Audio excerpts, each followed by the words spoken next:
Welcome to the X Mansion. Behold the iconic exterior, complete with the classic sign and a sentinel head standing guard. Join me, Professor Charles Xavier, on this extraordinary tour of a sanctuary steeped in heroism and history. As we enter the grand front hall, notice the prominent portrait of myself, alongside my lifelong friend and sometimes rival, Magneto. Next, we step into the war room, home to Cerebro. This pivotal space is where we strategize for peace and connect with mutants worldwide. We now enter the danger room, not just a gymnasium, but a crucial training ground. Observe the large spinning razor blades, a stark example of the intense challenges faced here. And it seems Colossus has left his barbell out again. Our next stop is Beast's laboratory, where Hank McCoy delves into his research. Just adjacent, you'll find his quarters, providing a comfortable, if not exactly comforting, retreat for rest and reflection amidst his scientific endeavors. Up the winding stairs, we find Wolverine's room. Sometimes the scars he's left throughout this space mirror the ones he holds within. Each mark telling a story of battles fought and inner turmoil faced. Next, we visit Jubilee's room, perfectly suited for a teenage mutant. Here you'll spot a boombox and her skateboard, essentials that make this space a vibrant sanctuary for youthful energy and rebellion. We now enter the headmaster's office. It is a room filled with memories and history. Behind my desk, a picture of Magneto and I from our youth. Finally, we arrive at the locker room, where the X-Men prepare for their missions. Each locker holding stories of heroism and sacrifice. Thank you for joining me on this extraordinary journey through the X-Mansion. Farewell.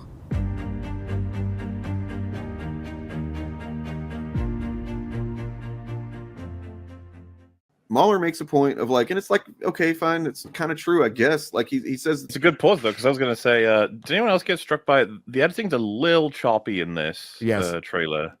Like it feels like it's one draft away from complete. Then Az's response to that is, it feels like they're cutting lots of stuff out. Yeah, of what's actually happening. So yeah, we're getting kind of like a really condensed. This scene might go for 10 minutes. Wow. Yeah. That was his fucking response to, like, God. I mean, you know, that's definitely just stating a fact about what editing does. You know, what trailers are. and then he thought he was saying something profound. Whoa. I guess. You mean a trailer's a cut up version of the movie, just doing highlights? What? The scenes are actually much longer in the movie. No. Star Wars is dead for $50. MCU. For $20. Star Wars is dead for $20. I used to sell toxic poison to kids to feed my habit and make money, and I went to jail. Now I sell toxic poison to kids to feed my habit and make money on YouTube.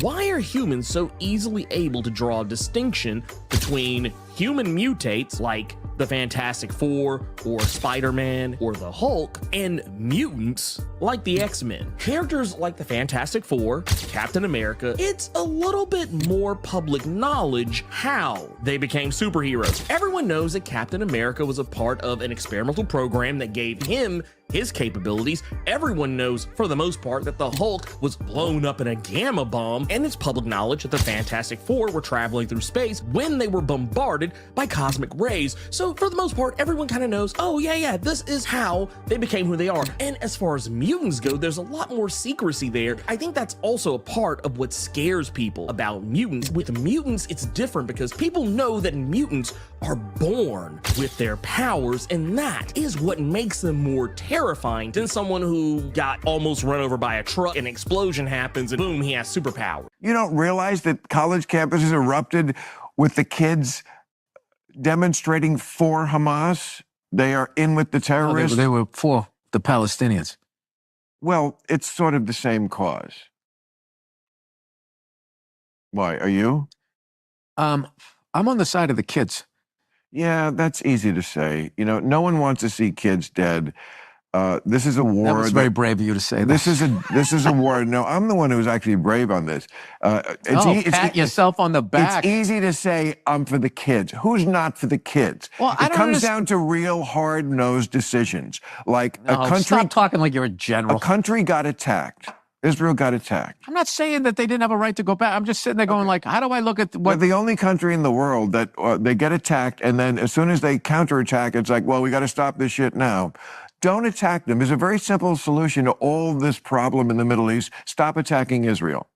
Hey, you Stop just solved attacking it. Israel. You just I did. solved it. I actually there did. you go. That's fantastic. Anyway. All right. We don't need to get onto that. Let's go to Russia and the Ukraine. How do you solve that one, Bill? Let me hear your hard-nosed decision about that. Well, let me ask you a question. How is war still legal? With all this shit that's been canceled. Legal. Why is that still fucking legal? Would you like a real answer to that? Because for something to be illegal, you have to have the capacity to enforce it. And you can't enforce against war, or else you have to go to war with the country that's going to war. And we don't want to go to war with Russia over Ukraine. What would be the sense of making it illegal? Oh, that's really going to stop Putin. No. To stop people from going to war, you have to also put boots. Can't sit down and talk it out. Why can't Putin do a podcast with the head guy? Like, you just solved the Middle East on a podcast. Why can't they solve what they're doing on a podcast? This is why this is not your thing. Make some hard-nosed decisions. It's not your thing. It's what you. It is my thing. It isn't your thing. This is not your thing. You're like that guy that has a fantasy football team and thinks he's a fucking GM. No. That's exactly what it is. Like, why am I fucking listening to you like you've done something? What have you done in Washington? Nothing. The X-Men 97 comic just came out. Yeah, which is also awesome. Yeah. So, I don't know. I like the show. I don't like that there's suddenly, all of a sudden the X-Men is about, like, people that are on the edges of society or the people that are on the outside. That's never been what the X-Men's been about. And I don't like the way that us January Sixers are, are just like, portrayed in the show, yelling at these heroes. Yeah. We're the heroes. Yeah, exactly. Yeah. That's right. Oh, suddenly X-Men is focusing on the downtrodden and the people that are, oh God. Marginalized. God, oh, there's good bit. There's a good bit. There's good. Oh, we're doing so good. Yeah.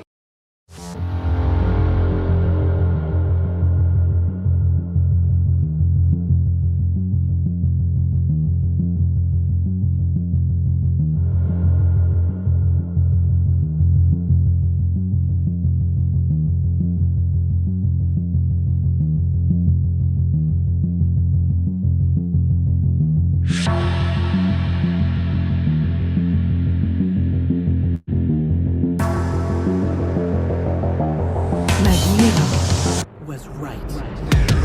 Remember.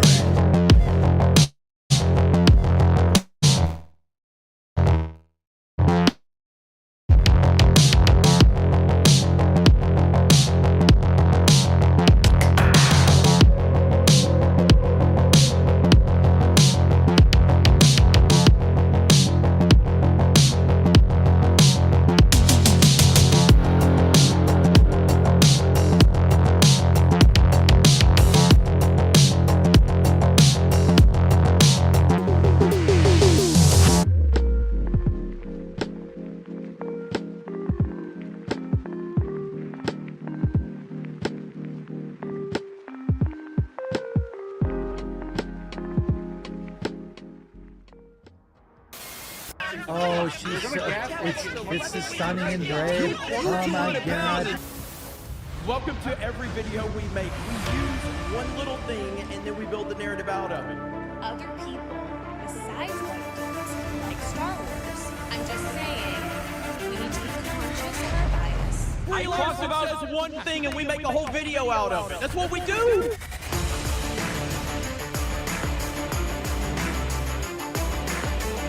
Weird. You are the real superhero. Well, I'm built like a goddamn brick.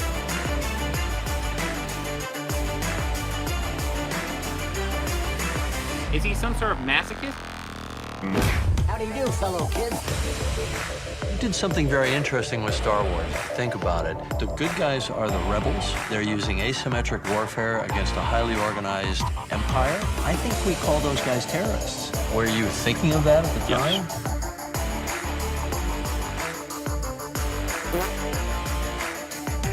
Force cannon sight!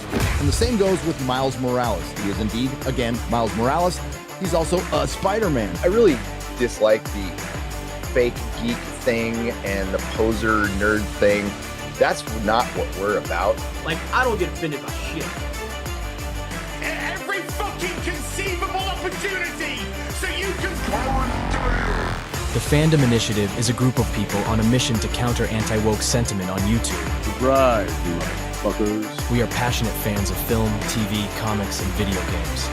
We'd love to make YouTube videos about the things we enjoy, but the culture of YouTube fandom makes this impossible, thanks to certain networks and clusters of content creators who depend on outrage, deception, and harassment to drive clicks and bring in revenue. The YouTube algorithm pushes harmful content to fans who are at risk of indoctrination by consuming repetitive right-wing rage bait videos. Damn, dude. Yes.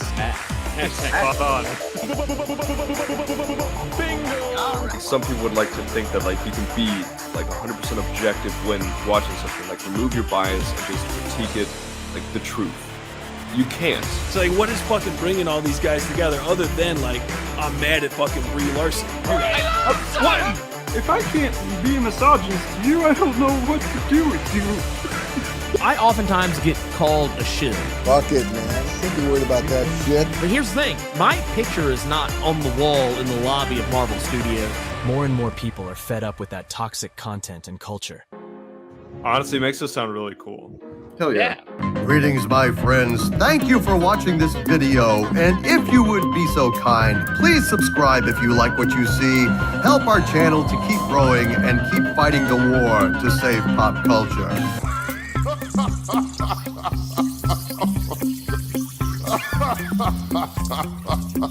This leak continues. Oh. Classiest fan fucking show on the internet, you know? That's we got an award for that one time. Classiest. For the classiest. And by we, I mean me and this guy. No. I wasn't expecting you to put me on camera. You'd never done that before, except especially every right week. at the end of the intro. Why would I like Yeah, holy shit, what a weird time to do That's that. shocking. Yeah. How dare you? You only had about 12 minutes to fucking prepare. I know. Only 12 minutes. Hello, I'm not everybody. quite ready yet. Oh, you watched all 5 seasons of X-Men, huh? Hell yeah. And then X-Men 97. Right on. So did I, actually. Yeah, we got some guests going on. Some guests. First, well, I mean, you know, well, we got Blerd Without Fear. He's gonna be here. You probably know who he is. You might know who this one is, and if not, you need to know. This is Edgier Than Thou. Hey. Oh, hello there.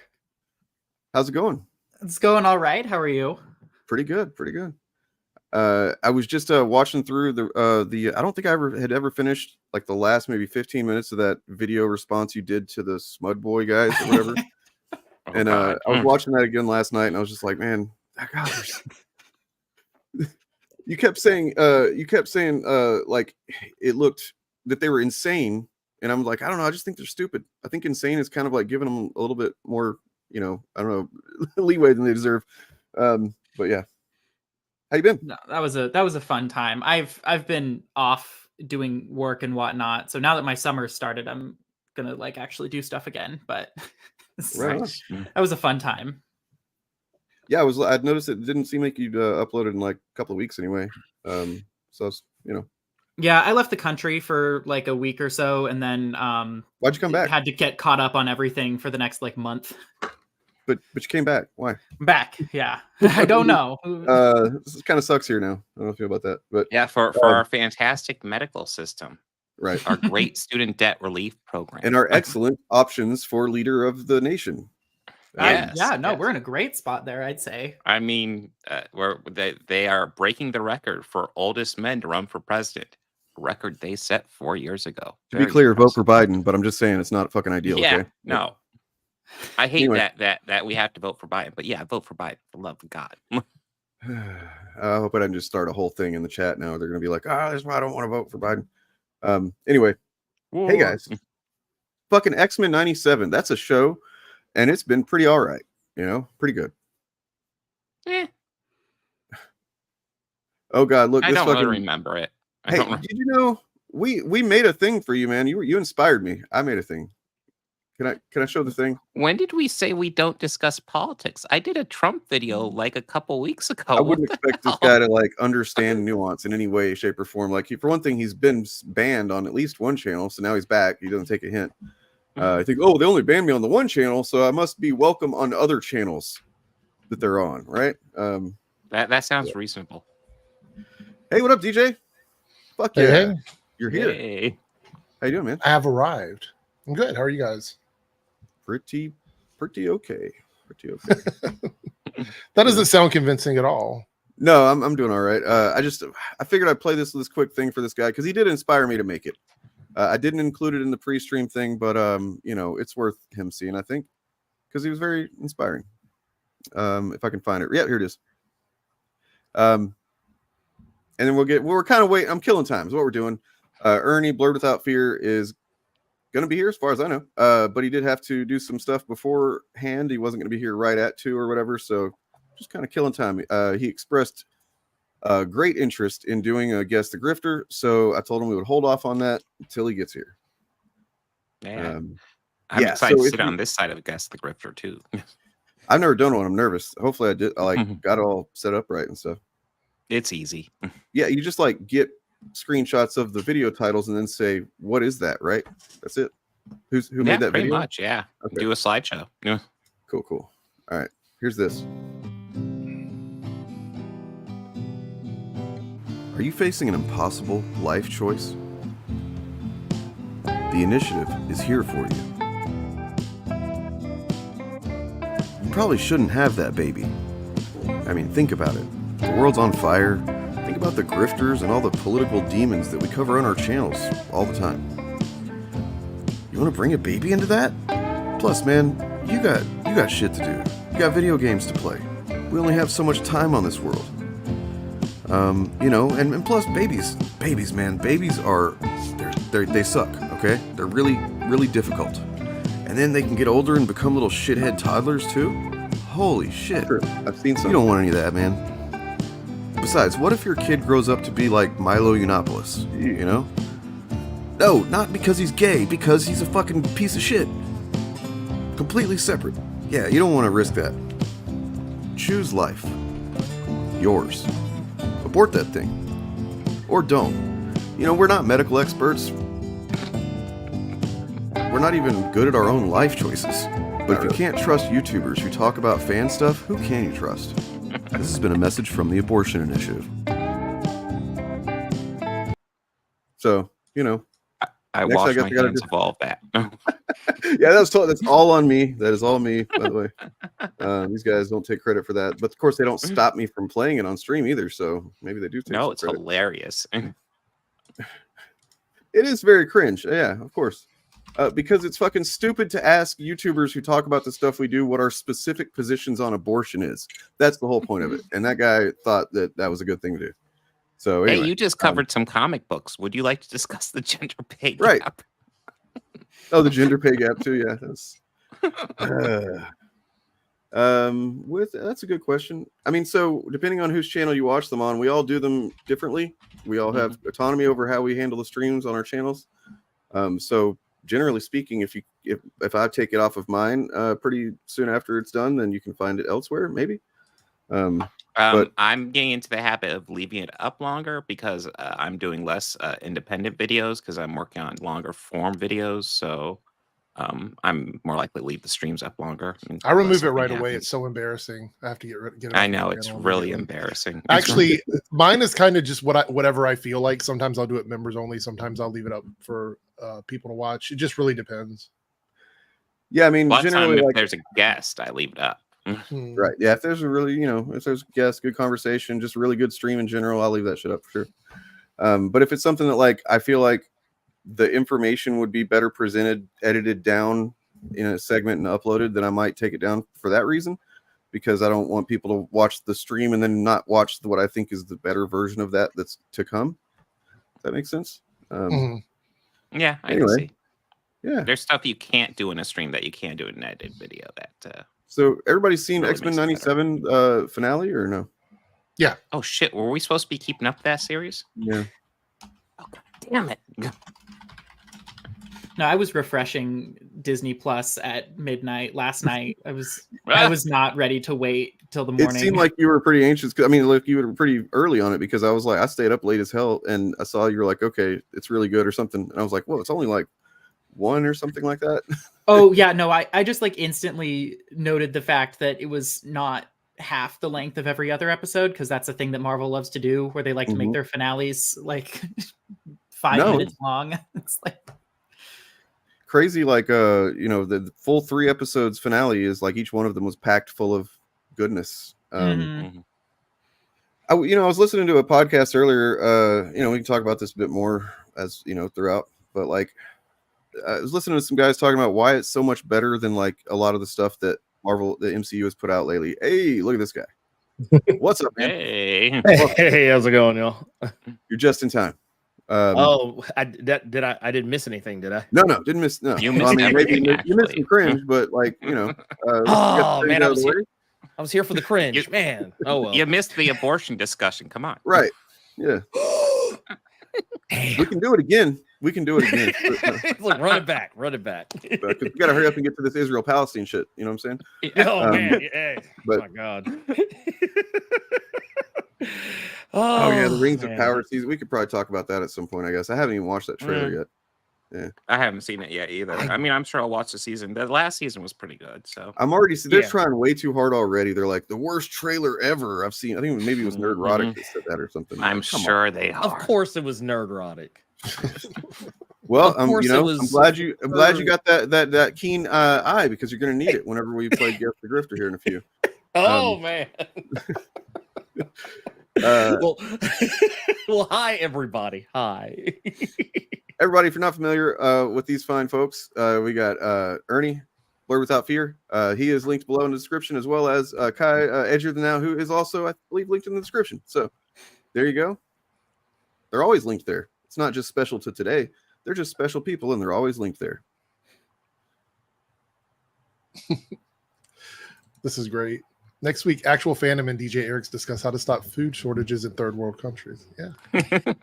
That's on the docket. I mean, I don't know how you knew that. We hadn't made it public yet, I'm excited about that one. I'm just Are you getting shirts made of names that people have called me in my comments? Yeah, section? so any insults that I get turned into a t-shirt. Oh wow. And then I wear it on my show. Yeah. Wait, can I guess? Was this a did someone call you actual homosexual? Like, was that one of Melanie Mac's people? Or I've been called everything under the sun. If you think of actual something, then they call me that shit. I don't really know who started it, but like in the I don't even know what it's called, like the podcast bro space or whatever. When I go on the shows and talk to people, they had introduced me as he's an actual homosexual. Oh, so it became this thing CBS where did that, I think. Yeah, he's done it as well. So they say that, so I'm like, you know what? I'm going to make a shirt with that on it, and I'm going to wear it on my stream. So I did, only because I think it's funny. It's funny. The power of something gets lost when you like take it yourself and use it. So it's kind of funny. So it's actually in my merch shop. You too can be an actual homosexual. It's in my merch shop on Teespring. Hell yeah! So feel free to go buy it. I kind of want to. I mean, I would rather wear that shirt than one that had like the F slur on it. So no. I find that I just find it funny the ways that people find online to be demeaning. You know what I mean? Like the things that people say that sort of like skate around the normal, bad acting language that you get. Anyway, so I thought it was funny, but I have a shirt that says that, and the actual is in the pride colors. Each letter is a color of the pride flag, so it's pretty. It would have been cooler if you had it as like my branding, but just homosexual instead of fandom. I've been. I had a friend of mine. I was like, "Could you make one that says actual bisexual?" I was like, "I don't know if that would be kind of appropriation." I feel like so. Just go on Teespring and make it yourself, I guess. Yeah, you can order your own for like base cost. So just make it and put it up there and order it. There you go. True. Well, if you guys are ready, man, we can do this Let's now. do it. Let's do it. Yeah. Let's hit it. Wait a minute. Who are you? Is it me? Is it you? Who knows? Does your person wear glasses? Yes. He's an asshole. It's been a while. Oh, Yeah, Bob's I'm an actual heterosexual. Yeah, you could do it. Just make the shirt and wear it out. So hopefully this the way that I've got this set up is going to be, it's going to work. But I wanted to be able to kind of I wanted it to look nice, but I wanted to be able to edit it in real time and stuff. And I just this is the fastest thing I came up with, which is to use the program that I use for all of the graphics and shit that I make and just have it on camera here. I imagine it would work. What's up? I was just saying, I imagine that'd work fine. Oh, cool. Good. I'm addicted to Google Slides. Like I use Google Slides for so much stuff in StreamYard. Google Slides works really well with StreamYard, and what's really nice about it is that it's like almost separate from your bandwidth. Yeah. But there's no live editing. Once you have to reload that right. if you want to make changes. You have to reload it completely. Yeah. It Yeah. does suck. As I'm sure you can all see here, I've got it branded as the 1992 X-Men Series 1 trading cards aesthetic going on here. Oh, wow. Wow. You all knew that, right? Yeah. Mm-hmm. I love it. Okay, so first one up. It's not enough. I know who that is. Like their titles are always like this. I think it's Eric July. I think it's Eric July as well. Okay. That'd be my guess as well. He does stuff like that. Oh, winning. Yep. Disgusting. They you won't believe it. That's the generally speaking, what we'll do is we'll kind of that was fine because that was a kind of an easy one anyway. But I don't know, give it 30 seconds, even if you know it. Let's give it 30 seconds. Let chat play. So chat gets your answers in and whatnot whenever it's time. Get that one out the fuck out of here. I had premature ejaculation there is what it was. Okay, here we go. This gets a little trickier. Turns out X-Men 97 is good. Ooh, that's a tricky one. Oh, I think I know it, but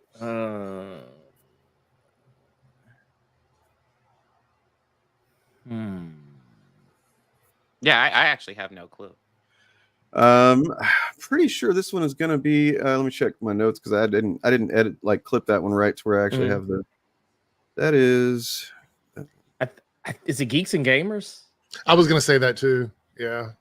Oh, that's actually Comics by Perch. Comics by Perch. Yeah. Oh. Yeah. Okay. Oh, okay. All right. Yeah, I mean, maybe they have different opinions on whether or not he's a grifter or not. I kind of think he does a little bit of grifting, to be honest. Well, I mean, if your title is "Turns Out X-Men 97 is good," chances are you're a grifter. Yeah. He's like, you got a little grifter. Got a little grift right here. You got a little bit of grifter. Turns out, other side. By chance, possibly, it was who good. would have thought? You know that show that's killing right now? Like it's just it's actually trending bad. Every week. You know, everybody's talking about it. Like it got greenlit for 2 more seasons. Yeah. Turns out it's all right. All right, here we go. Bo DeMaio did what to get fired? Marvel's X-Men 97. I'm not gonna lie, man. Okay, I know I said it last go, but now I'm certain. I know I said it last go, but now I'm certain this has got to be the G and G. It's got to be G and G. It's got to be. I'm gonna go with I'm gonna go with that as well. I know I'm probably I'm gonna say that for a lot of these probably.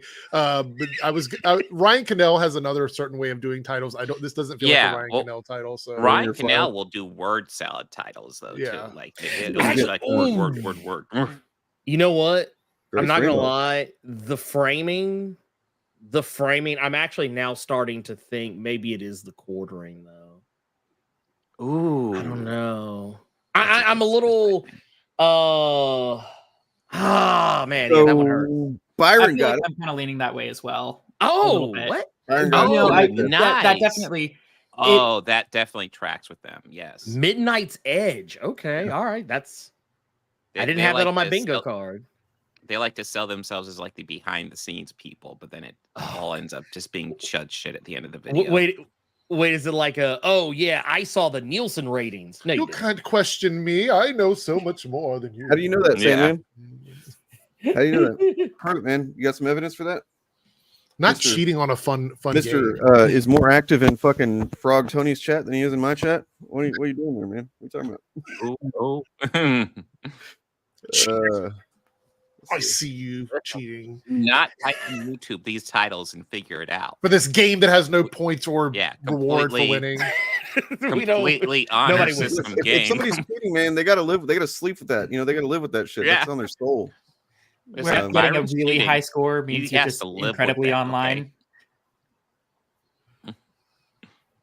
I mean, I'm just more concerned because technically, I think we all kind of lose a little bit. That's true, Sandman. We Byron lose isn't our there, too. soul because we have to know who these people are. That's exactly that's what I'm saying. We have to know, like the fact that we can like read these and go like, okay, look, I don't know, man. This reads like Grace Randolph. Right. This is giving. All right. This is giving. I know. That's a dumb take, man. To compare comics by Perch with comic tropes is like, I don't know, man. Silly shit. All right. Well, did Frog Tony actually say that? Because the fuck? If he did, it had to be a joke. Marvel's bold new X-Men strategy. Same, but more. So here's a trick on this, and I'll go ahead and give you the tip. Because of the nature of this fucking show being so awesome and it's caused people's heads to explode and shit, it was hard to find enough varied grifter takes on it. So what I did was I kind of looked to the comic book commentary of X-Men to keep it in theme. So you're saying it's a tough one. Like we're gonna have to dig deep for this. Oh, got you. okay. got I think you. I know who this is. I think, And because because we have Ernie on today, I figured throw some curveballs at him that maybe he might be more inclined to. Is it Film Threat? No. Okay. Well, no, I'm guessing this has to do with nothing. the reboot going on at the X-Men right now.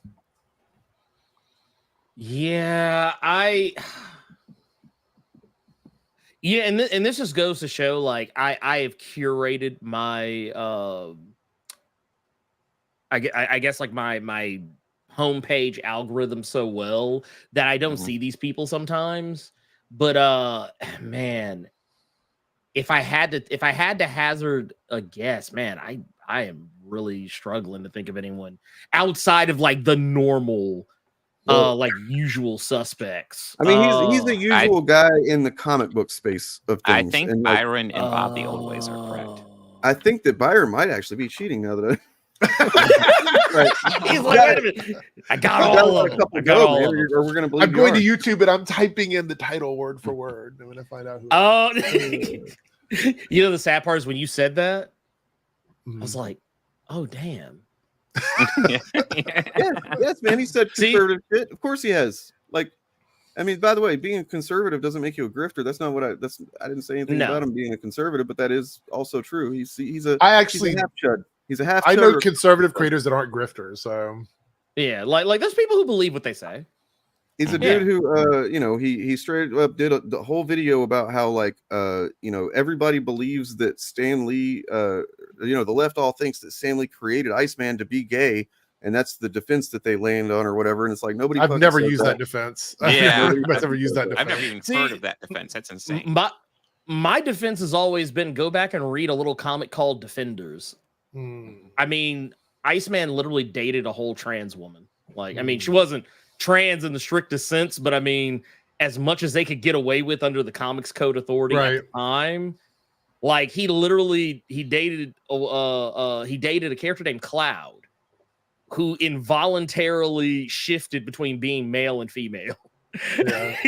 So I mean, like I think I read somewhere was an article. I think it was called "The Gayest Story Ever Told." Wow. And it was and like not even in a bad way. I think this was very similar to that Gen V character, the one that could switch between That's like that was basically who like I guess obviously because this was like the 80s. But that was basically what Cloud was. Like they could jump back. Like, and now they're actually considered a non by today's standards, they're literally referred to as a non-binary character. But like in the 80s, nobody got it. But everybody was like, wow, why is Iceman dating this chick who is sometimes a dude? It's like, well, maybe he was discovering some things. I don't know. Yeah. I mean, we all have to discover ourselves. Yep.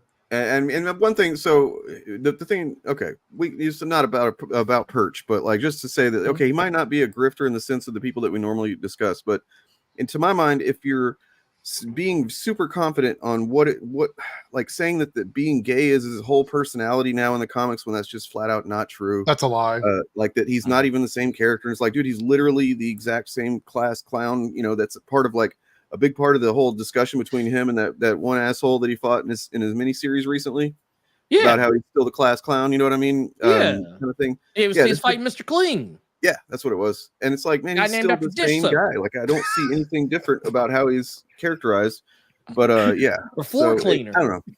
That comes off weird to me whenever people are that confident on shit like that.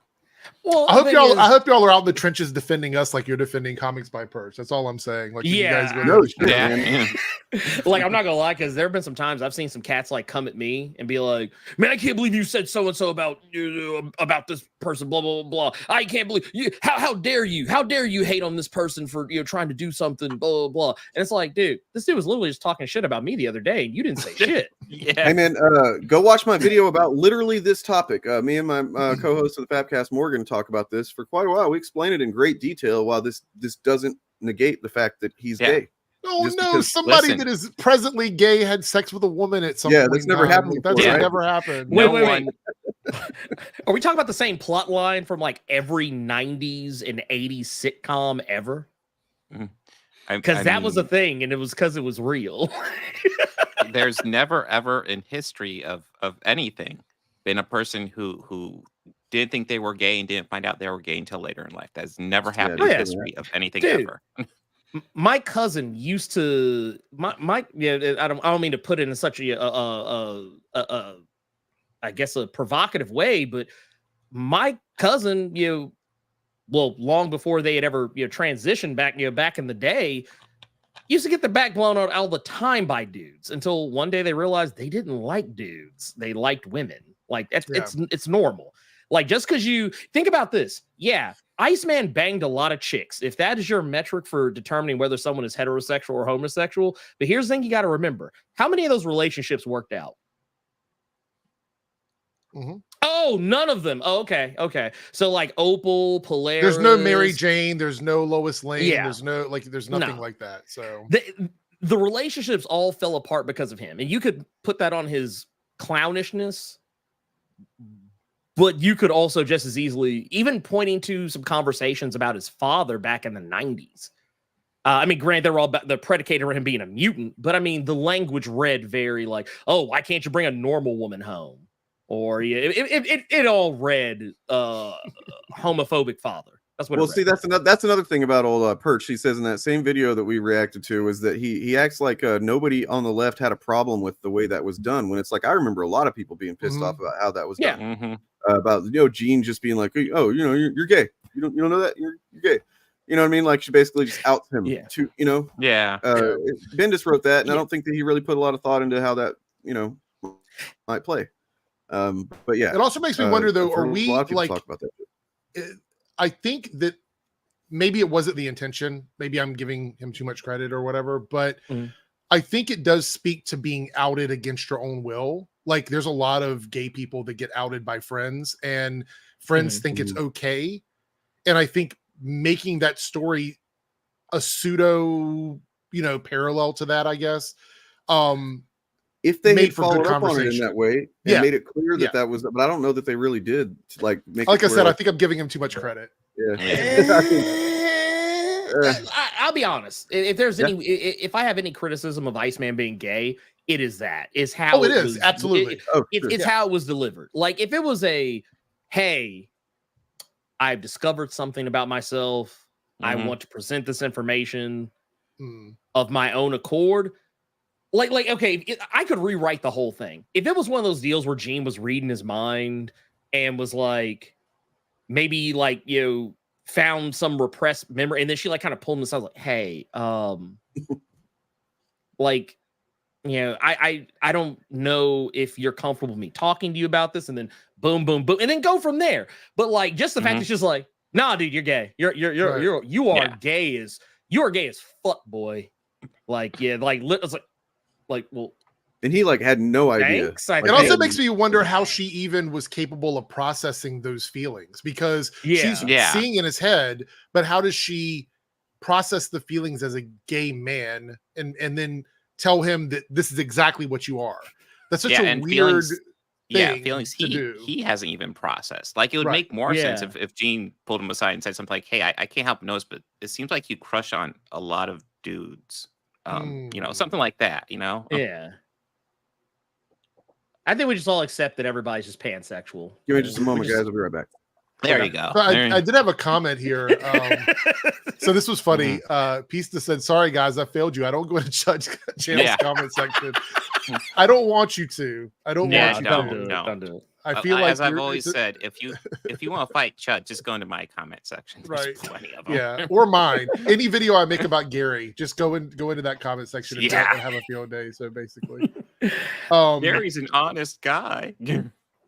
It's so funny. Like, these guys, the one thing about like the Grift space that has blown my mind recently, it sort of happened when Jeremy from Geeks and Gamers admitted that what they do is they spin a narrative out of like a small thing, and he said it to Ryan Fidel and everything, is they become more and more emboldened to just say that they're doing it. And the people that watch them still are willing to donate time and money and resources to these channels that they think support their values, but in actuality, they're just trying to make money off of them. And that's what the grift is. And I've tried to explain that to people so many times. I'm like, you guys are being used not because they're not saying what you want them to say, or they're not providing to you what they want you to see, or whatever, what you want to see. They're doing it under false pretenses. That means that a lot of them are doing it specifically because they're making money. And more of them are saying it out loud. Gary's one of them. So shall I go ahead and cue up this Gary clip I have? Yeah, what's up? We'll see it. What's up? This month, I've made $1,000 on Twitter. $1,000. And I know there's people out there stealing content like Ian Miles Chong, making a lot more. But I'm making $1,000 off of Miles Morales tweets. Shit I would do for free. That, no, you wouldn't. For one, is America. That is capitalism. And it's fucking hilarious. And you can do it too. You can do it too. You can do Miles Morales tweets, because they're like engagement gold. They're engagement they're crack. what? Oh, engagement crack. Yeah, that's funny. Funny choice of words considering his past. And you can make a couple bucks. Hey, you can make $15. That buys you a lunch somewhere. Not at McDonald's, not in California, but somewhere. This month, I've made interesting. Oh man, and the meth mouth never went away. Yes, That's the one thing. I mean, there's so many things to unpack. The fact that he's calling people addicts. He's calling his fans addicts, basically. Yeah. Essentially, he's almost admitting there that, like, I'm just dealing a new type of drug. It's a fucking comparison I've gotten bitched at by, like, I've had people try to, like, fucking shame me for making that kind of comparison before in the past. We're like, hey, he did his time, and because they're like, oh, he did his time for doing his drugs. I'm like, yeah, man, that's great and all, but like, he got out and then he's just kind of just serving up some more unhealthy shit. So he's selling crack again. You know what I mean? And people go, he's back to selling crack. Compare those two things. It's like he compares the two things. Like, shit. Yeah. I mean I'll call a crackhead line a crackhead, pretty much. That line pretty much implies. What do you to think, me that, Edgier? I'm the only curious what thing he you has think about against all selling this. crack is that it's illegal. Otherwise, he would do it. Yeah, I guess the thing that gets to me about a lot of this is it's kind of the double-edged sword of, you're glad that it's being openly admitted because it makes that whole sphere more repulsive to the average person who sees a person basically like openly admitting, yeah, I do this to make money off of engagement bait, or oh yeah, like I know we're totally spinning a narrative and making, you know, a mountain out of a molehill and all of that. But then like the people who stick with it through that are now, I think, that much more toxic. I mean, I was having a vaguely similar conversation about politics where, you know, there's a good chance that a lot of elected representatives are trying to fudge the numbers in their favor, trying to, you know, subvert elections and that sort of thing. And that's bad. That's very, very bad. But now that we have politicians who are basically openly admitting they're doing that and still gaining support, I think that's a much more concerning it's a much more concerning pattern, because now you're actually getting people openly being anti-intellectual, anti-reason, like whatever. Openly racist, openly homophobic. It's becoming like they're just okay doing it, you know? Well, their constituents are okay with it. They're like, they're co-signing it. They're like, oh no, corruption's terrible, but except for when my guy does it.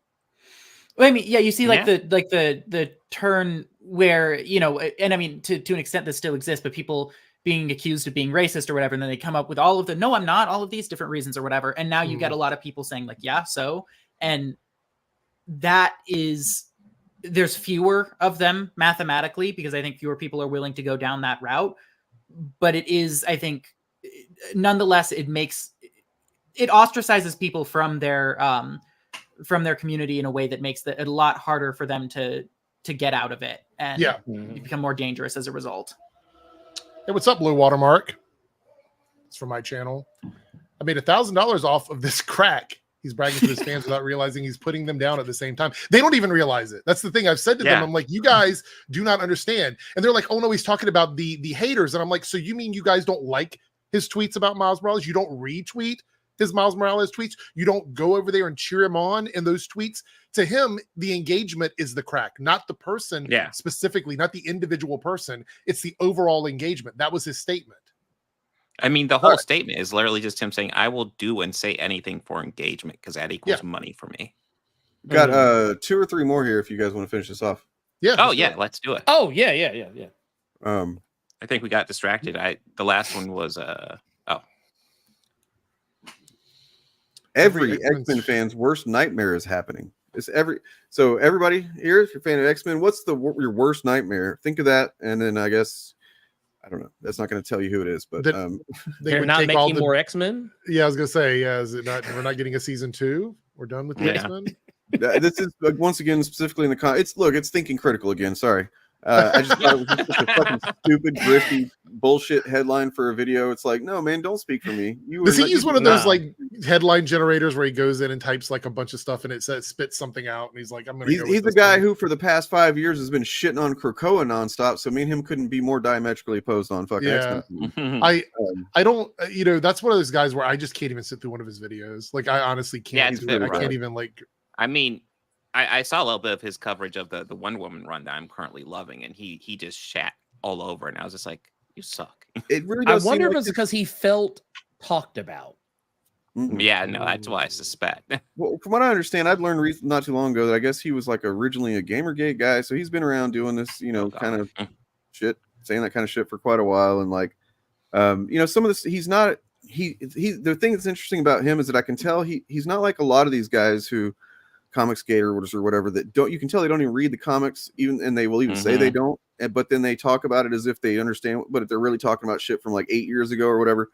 No, he keeps current with what's going on, so I know that he kind of reads generally comic books, but then he'll just say things that kind of aren't true at all, and you know, about them, and it's like that's definitely a grifter compared to Perch. Yeah, thinking critical is just straight up grifting. You know, I mean, I don't even think he's that stupid. I think he's just lying a lot.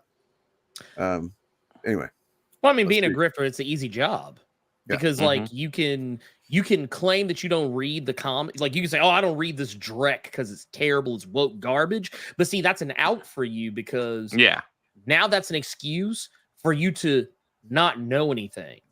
Yeah, like, you can just shit on it all day and not even read it. But you're also speaking to people that don't read it, so you can say whatever you want, right? Because they're not going to call you on it. They're not going to be like, well, actually.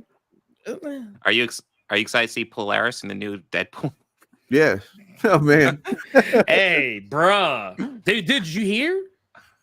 Dude, I don't know if you heard, But She's from that era I when was Polaris told was bald. yeah. and- No, dude, I actually found out that Val Cooper, that's Val Cooper in the new Deadpool and Wolverine. Oh, really? Yeah. I didn't know that. Yeah, dude, that's her. Yeah, it's totally her. Got it. And she's in it. And she's a main character. As a matter of fact, Deadpool and Damn. Wolverine, they're not even really main characters. I don't know if you guys Yeah. seen this or not, but this relates to because we're talking about fucking thinking critical, but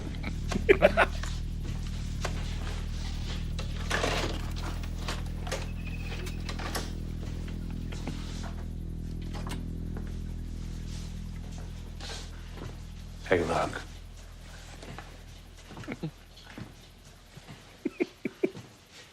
Oh dear.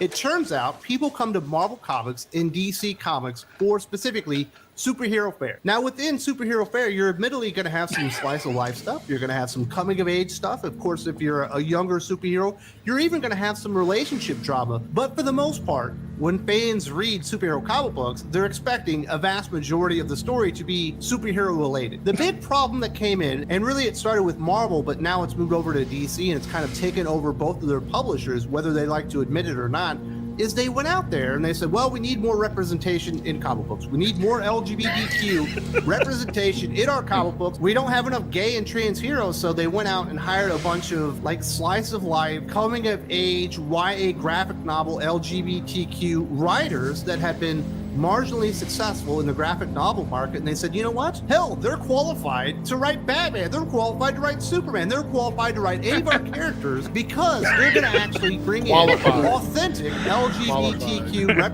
first of all, like what drink their bathwater? Like what what is slice of life writers are writing Batman and Superman or anything, like taking over their fucking or whatever, and like I mean, look, there's comic book writers, if they had a somewhat successful, marginally successful slice of life comic before they got on at Marvel or DC, that's more than a lot of like veteran comic creators had before they fucking started writing. Well, you know have to be at a certain level resume. to write Batman and Superman. You can't just be anybody off of the street. Yeah. Like, what are they, the regulators? Yeah, I mean, like they're the Lincoln County regulators now. They can't. We don't take any geek superhero universe. Yeah. Jesus.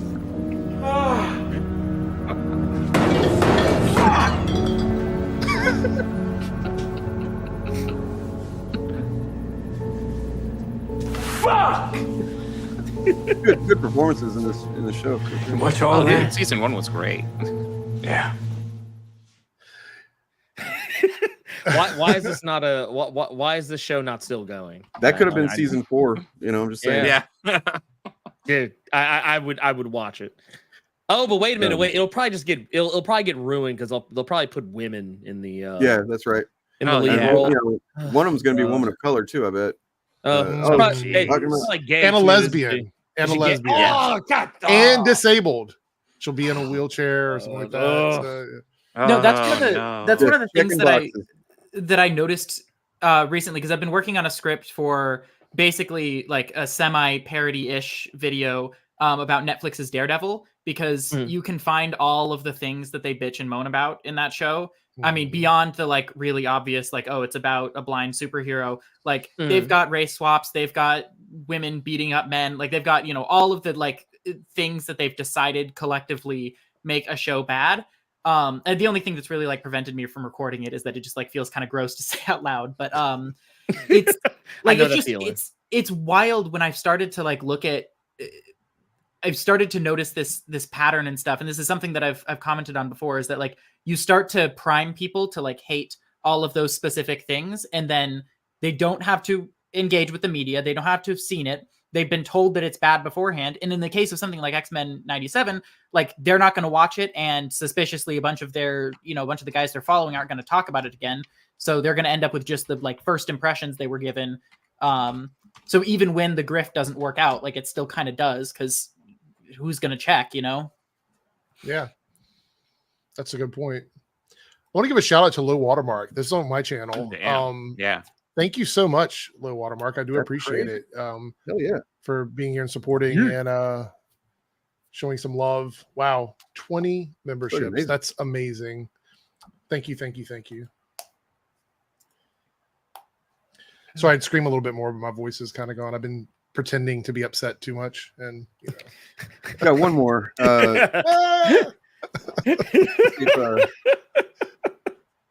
Another one more. Oh my gosh, let's start brain mode. Look, I wasn't sure how many to do. I was like, did I even have enough? I don't know. I asked my girlfriend. I was like, how many of these do we normally do? And she was like, I don't know, 5. I'm like, I feel like that's not enough. But yeah, I think I usually put together 10, but I don't know. All right, guys. We've been live for like an hour, so I think we're okay. I think we can do this. Bigots. Oh, I actually know clearly this that's one. somebody I that's know supportive this of one. gay people. He's clearly an ally because he said that. Absolutely. Oh, he's definitely not someone who's all right. I'm leaning towards either Ryan or Jeremy on this one. yeah. Jeremy, Geeks and Gamers, Jeremy. I'm just gonna keep saying Geeks and Gamers until I get it right. Yeah, I'm more on the Jeremy train on this one. Yeah, this man, and I feel gaslit now because like I felt like the other ones were Jeremy, but now I'm like, I don't know, like is this could this be the one? Or are we just gonna completely get like teased the whole time and never get right? Never get Jeremy, like so. we're getting. It's like, hey, next. Well, surprise, surprise! Byron got it right. Yeah, this is scary, guys. This is. Oh my god! Oh, he recognized Byron. He recognizes the title just now, right? You recognize it, yeah. Yeah, actually, I do because this is one where I'm like, when I first saw it, I was like, why? Why are they calling him? Could have been gay? Hypnotic like, too.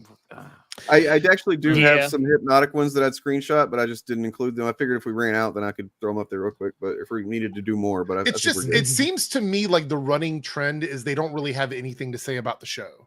Yeah. Right? Yeah. It doesn't seem to be about the show. It's about like Bo DeMaio or the fans being upset or how people are talking about it. Like nothing about the actual show.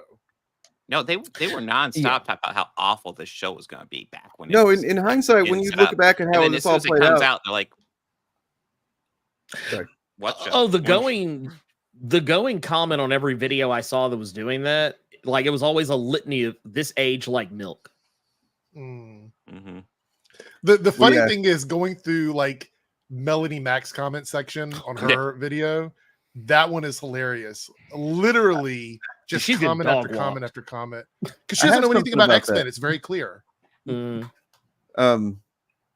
this is something. Look, this is for my video that's coming out Friday, but it's a little. It also works on its own. So let's see. Yeah.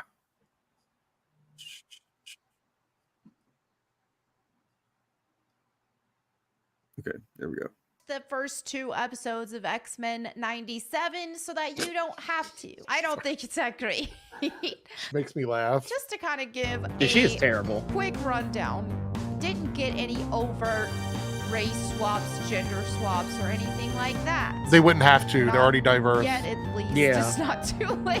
I mean, despite Morph being called non-binary in some of the interviews or whatever.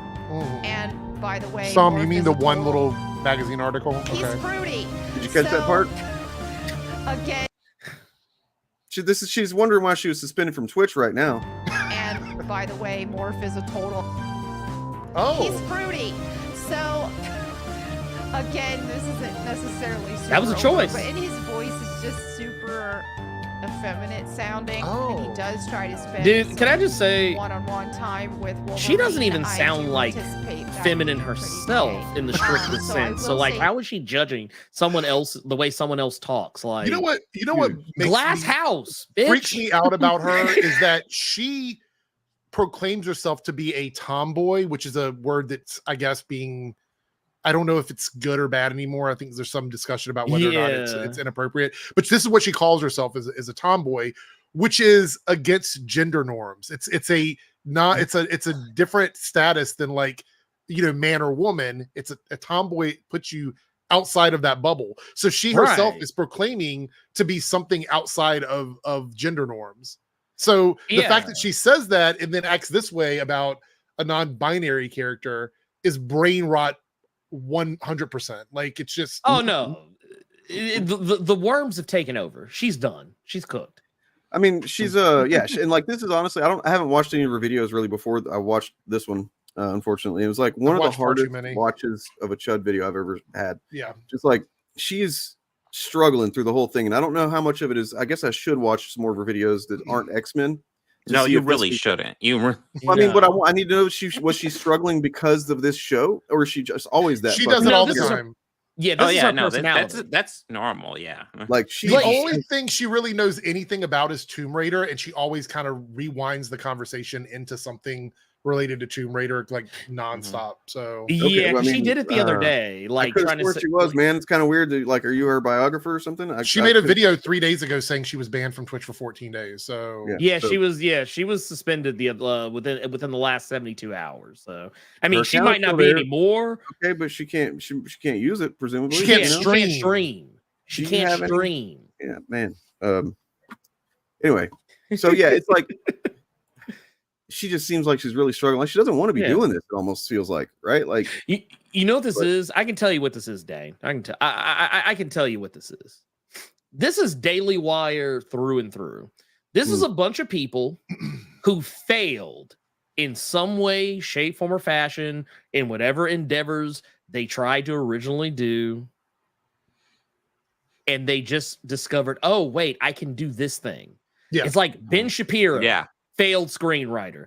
Jeremy Boring was a failed actor and screenwriter.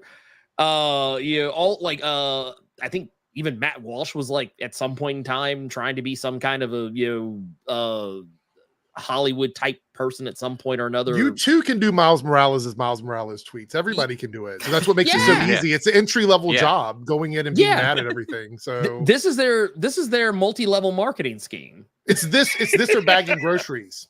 Yeah. That's their choice. Like I can bag groceries or I can get on the internet and say that Miles Morales is Miles Morales. That's my two options. Guarantee you, Melanie Mack at some point. Oh yeah, Michael Knowles, thank you. Failed actor.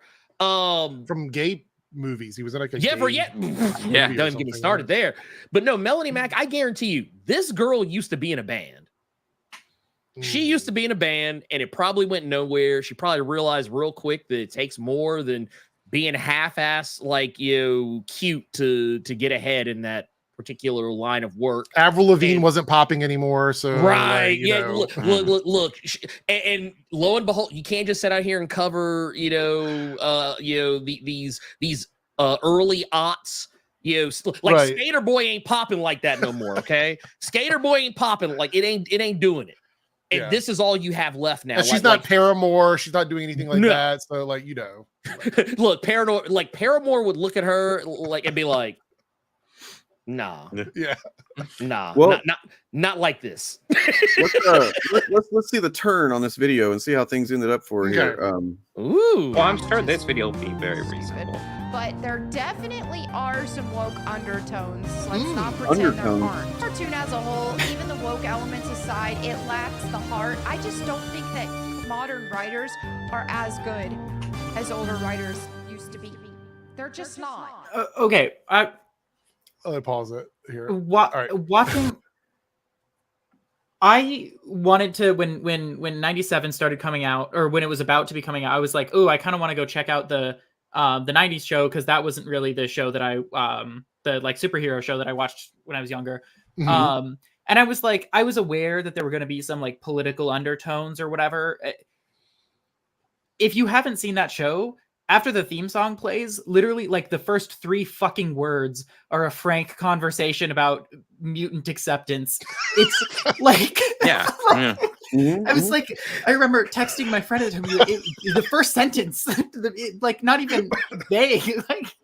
Like she literally in this video, she like her thing is she's like, they're trying to be more subtle about it now, and it's like, what's the undertone in it? What's the undertone? Yeah. Like the entire show is about civil rights. Like, what are we talking about here?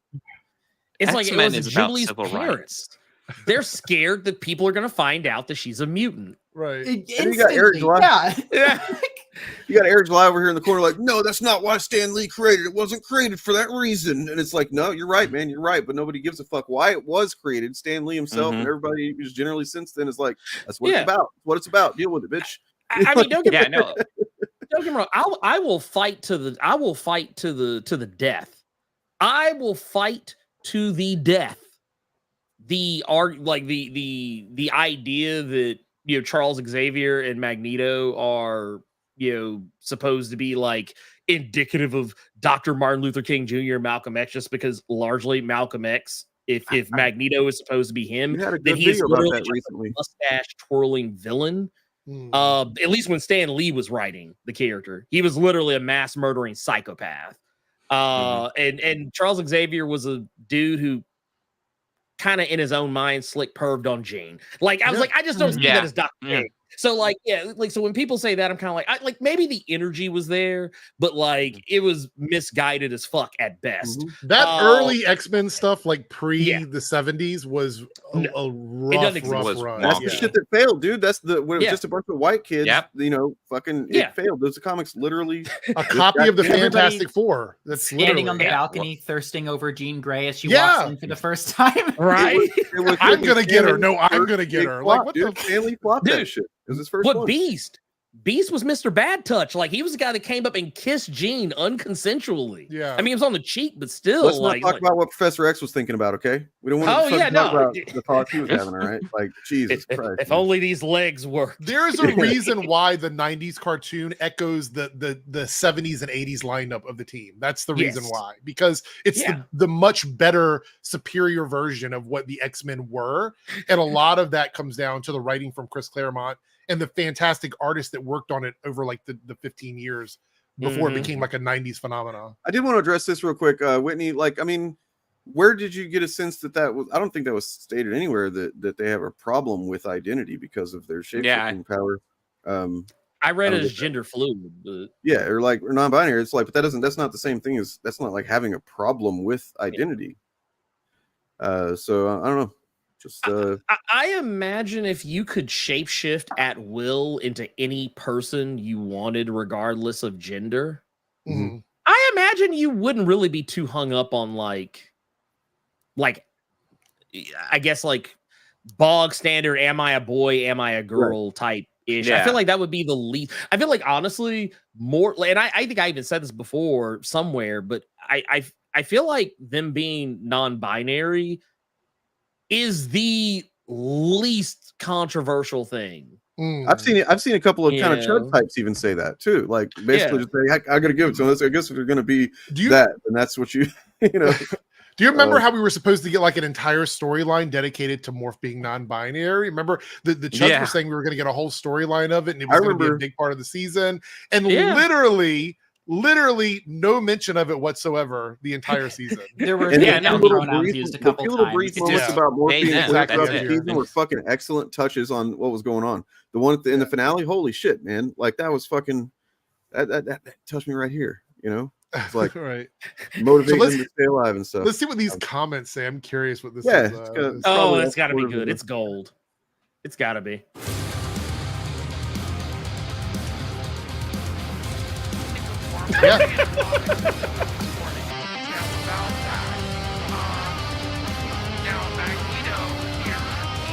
This aged like shit. Yeah. I thought it was clickbait. Why hasn't she continued? This is the one lady where mansplaining is the right thing to do or something like that. Butter girl coping. Oh my god. This is the most L takes as Robert Storm fucking ran about Parasite. Oh my god.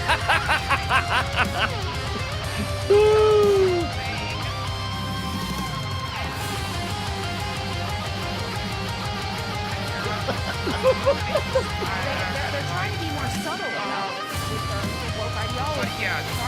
It's like, okay, they're trying to be more subtle about it with their woke ideologies that they're inserting into this, but it's still there. They just mix in some nostalgia and they think they're gonna get away with it. But you don't have to mix it in. And I still don't like to see it. And by the way, Morph is a total and what I feel like Jesus has taught and what Jesus would be like. And that's not to judge people, and that's to have grace towards people and to love people. And let me try that again because you got to hear this last part. It's really important. Oh, dude, this is a bang. This is banger material right here. What I feel like Jesus has taught and what Jesus would be like. and that's not to judge people, and that's to have grace toward people and to love people, and that's where I'm at. Wow. This was 2021. I wonder what changed. It's almost like she realized she could make more money hate farming, huh? I mean, her merchandise catalog definitely is judgmental. You know. Oh, they're not over analyzing just the guy who makes comics. They're not analyzing at all. That's not what this is. Yeah, if they were analyzing it on any level, that would be better than what they're doing. Well, the one thing I love about Melanie Mack's videos is she spends 9 minutes telling us nothing. That's what I love about it. It's just 9 minutes of absolutely no information whatsoever. Like if you looked up nothing burger in the dictionary, it would be a picture of like Melanie Mack's profile pic on YouTube. Like right next to it. Like she keeps like she's saying they're trying to be more subtle with it, and that's not even close to the word that would like they're trying to be more cohesive with their allegory and like actually explore it as opposed to having really surface level like meaningless critiques and stuff. Like it just feels like meaningless nonsense words that you can throw on top of there that don't really like add anything at all to the commentary. Mm-hmm. Oh man, we are literally streaming at the same time as Comic Book Herald right now. Damn. I apologize, man. I hope I'm not taking anybody from him, and probably not. He's way better content creator than me, or we are. But no, that's cool because he's fucking awesome. Oh, he's also streaming with Rob Jefferson from fucking Comics Explained at the same time. Okay. Yeah, we're in a fight. Yeah, Rob's been a little controversial recently, so what's he been doing? It's AI stuff. He's very like supportive of AI, and that's like kryptonite for content creators. Like it's literally better to just not get into that at all and be like, I'm not going to use AI into discussion and move on. So not that it's a competition, but like so we're on 5 different channels right now, right? As far as we got 143 viewers right now. They got 62. Just saying. I mean, hey, we're here. Wow. This is the place to be. Fuck the noise. Fuck the noise. I would like to add to like I love Rob. We're not like bosom buddies or nothing, but like I would consider us at least vaguely friends. But I will definitely say even I had to kind of let him know that AI talk wasn't a good look. I basically what it kind of boiled down to, I was like, and I even told someone else, I was like, mark my words, inside of a year, we're gonna find out Rob has a comic that's coming out and it's gonna be AI art. And I'm like, and it's gonna be one of those things where like I'm gonna have to be like I think AI integration into art is inevitable, but you don't have to stand it so hard and die on the hill of AI art. Like you don't have to. Like, what did he do? Like exactly? I must have missed it. I'm sorry. He basically just said that AI art is the long and short of it was he basically said the AI art was better than anything that a person could come up with. More that was more or less the conceit. Was that AI art would replace, and it started out with him sharing. So I think for me the first thing I saw was he was sharing like X-Men concept AI art, and people were talking about how fire it was and how good the designs were, and then you get down and you look at it and you really look at it and you're like, it's not quite right from a distance, it's okay or whatever. But then he kept going on and on and on about it, and the issue was I think he felt very prideful about what he had posted, and then when people started pushing back on it, Rob is not like we think about like people that, and I'm not saying like from a standpoint of knowing him, but I've watched him for years. He doesn't come across as me as somebody who would just back down from something. So when people are like pushing at him, he's going to push back. And I feel like it was one of those things where I would have been like, I would have said what I have to say, and then I would have just moved on gracefully to the next topic, and that would have been it. So he's also a bit of a troll. He's also a bit of a troll too. So like a lot of times when he says stuff, I don't even take it seriously because I know he's joking. Yeah. Like now that one, I don't think he was joking. Like the AI Rob was literally the first comic book YouTuber that I ever watched was Rob. Like he was the guy I got into to be like, oh wait, you can just talk about comics on YouTube and people will watch you do that. Yeah. I was like, that's pretty fucking cool. He was like Iron Man 2008. He kicked off an entire like cinematic universe. And now everybody I didn't like I just figured he was first for me. I didn't know he was kind of like first for a lot of people, but it makes sense. As far as I know, most people I know that got into comic book YouTube largely it seemed credit like it him. would be him and Comic Historian, right? Yeah, they're the Comic two. Historian was the first one I saw on YouTube that was doing that. So when he was doing like the readings of the comics where he would take the word bubbles and blank out the text and then basically read the stories, that was the stuff that I found first. Yes, Melanie. So Portal Man. Melanie got hospitalized for not drinking water because she didn't think that people needed to drink, and that butter was enough to supplement it. So she was eating butter and not drinking water, and she ended up in the hospital for severe dehydration. So, and she told people about this apparently. Stuff like that. I don't mean to be cruel, but stuff like that. It's like maybe we should just let evolution run its course. Yeah, that's Darwinism right there. Maestro, look, Maestro coming in with the. I mean, comic YouTuber. I agree, man. Like I watch more of your videos on comics and stuff than anybody's really. Just like I should watch more. You're great. That puts a tear to my eye. I mean, I'm all right. It's the energy, I always appreciate when people tell me I'm great. In my head, I'm just all right.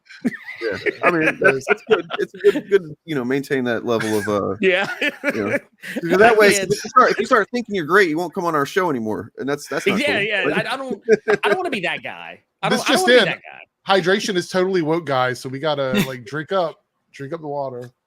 I mean, my wife has a very funny little tongue-in-cheek thing that she always says to me. She always says hydrate or die straight. So that's always kind of stuck with me. So I drink a lot of water. Nothing's changed, but still it's it is what it is. Yeah. Well, hey, any guys anybody else a fan of those 90s X-Men cards? Oh, yeah. This book is not wanting to show up on the thing, but this is a book that just kind of goes through the cards and how goddamn. It said no. You have created an invisibility cloak, everybody. God damn it.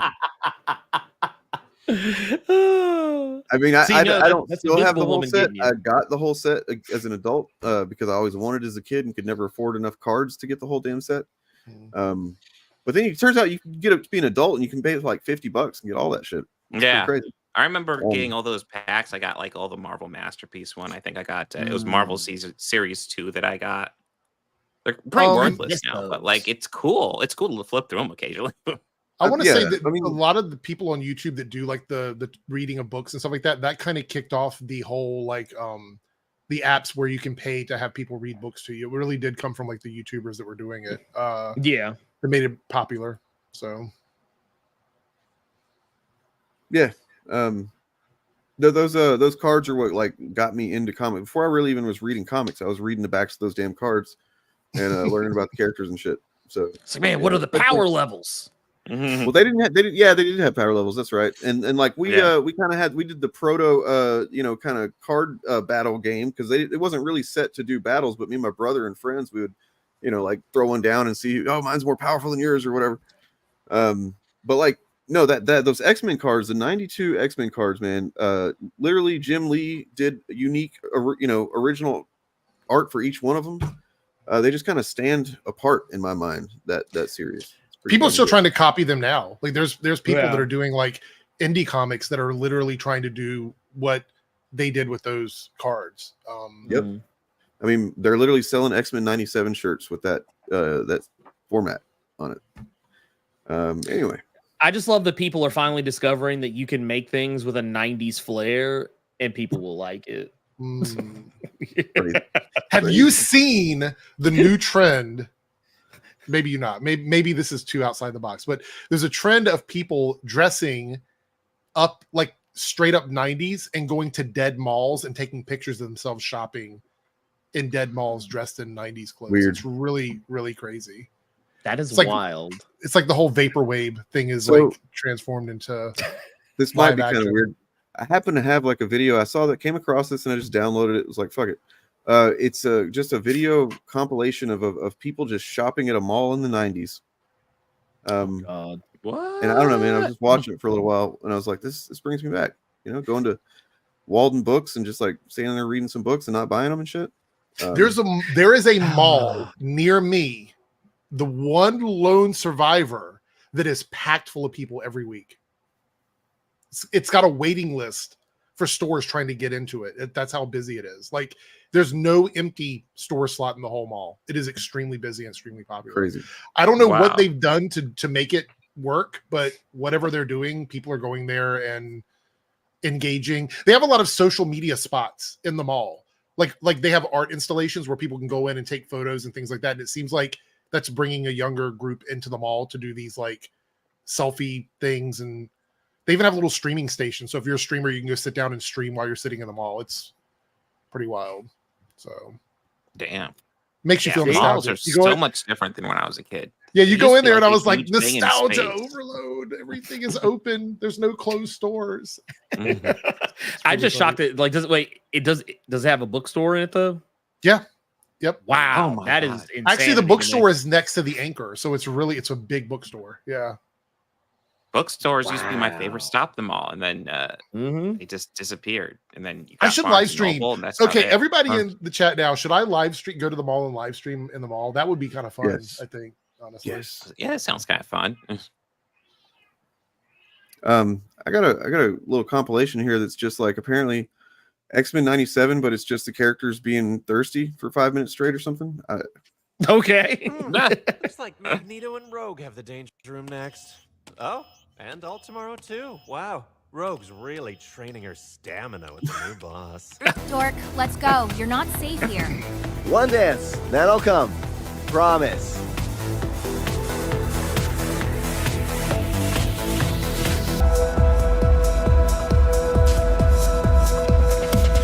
If I was down there and one of them brushed against my skin, my power sapping touch would leave him with a nasty hangover. Any worthwhile man would gladly suffer your hand in a dance.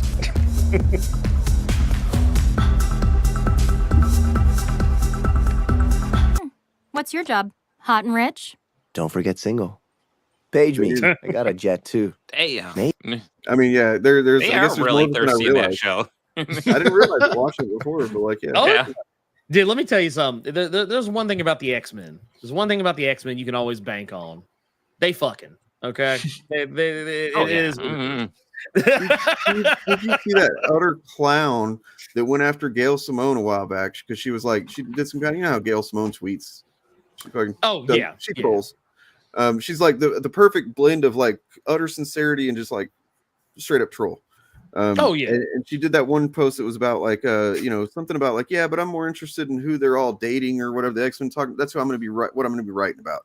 And some guy was like, this is exactly why you shouldn't be writing X-Men, because nobody cares about who they're dating. That's never been what they're about. You know, we just want to see their powers and doing, it's just like, man, how do these fucking people end up so confident? They're the same people that would argue that Peter Parker and MJ need to be together. So, I mean, like, it's the same. Yeah. It's dumb shit. Mm-hmm. Well, these are also the same people that were upset because, when Morphgate happened, or whatever they want to call it. When everybody was mad that Morph has pronouns now, that the thing is like, nobody ever really cared about who the X-Men were having the old X-Men cartoon. They didn't focus on who was fucking who. You go back through that cartoon, it's literally all about Wolverine trying to take Jean from Cyclops. Yes. It is all about Gambit trying to get him a taste of Rogue sweet potato pie. It is all about Xavier being thirsty for Empress Lilandra and not Jean Grey. Like he wasn't. Well, thankfully. Yeah. But like, and I think there was even an episode where Beast was even trying to get some play. So like, don't sit here and tell me. And then Rogue was thirsting for Colossus the first time that she saw him. And don't even get me started on that one random ass shot of Rogue. And everybody thirsty. The singular moment in the entire series that her ass is that big. Like, the one time. Famously, when you're fighting Apocalypse in a life or death battle, you'll suddenly get a nice shot of ass. I mean, think about it. If anybody's watching, you think that's not true. You think that that's just what Rogue's ass looked like in the original series. Then why is that the only image that you see? Yeah, I was gonna gonna say there's plenty of other images in the show. Like if you go back through it, where like her ass is like as flat as a fucking wall. Well, there's Apocalypse, others where Apocalypse like, gave her the power to create an instant BBL, so it's like she can immediately just do like thickness in the backside. Yeah, he blasted off her coat and gave her ass juiciness. And that's his power. You get a butt lift. You get a butt lift. You get a butt lift. All of them. So.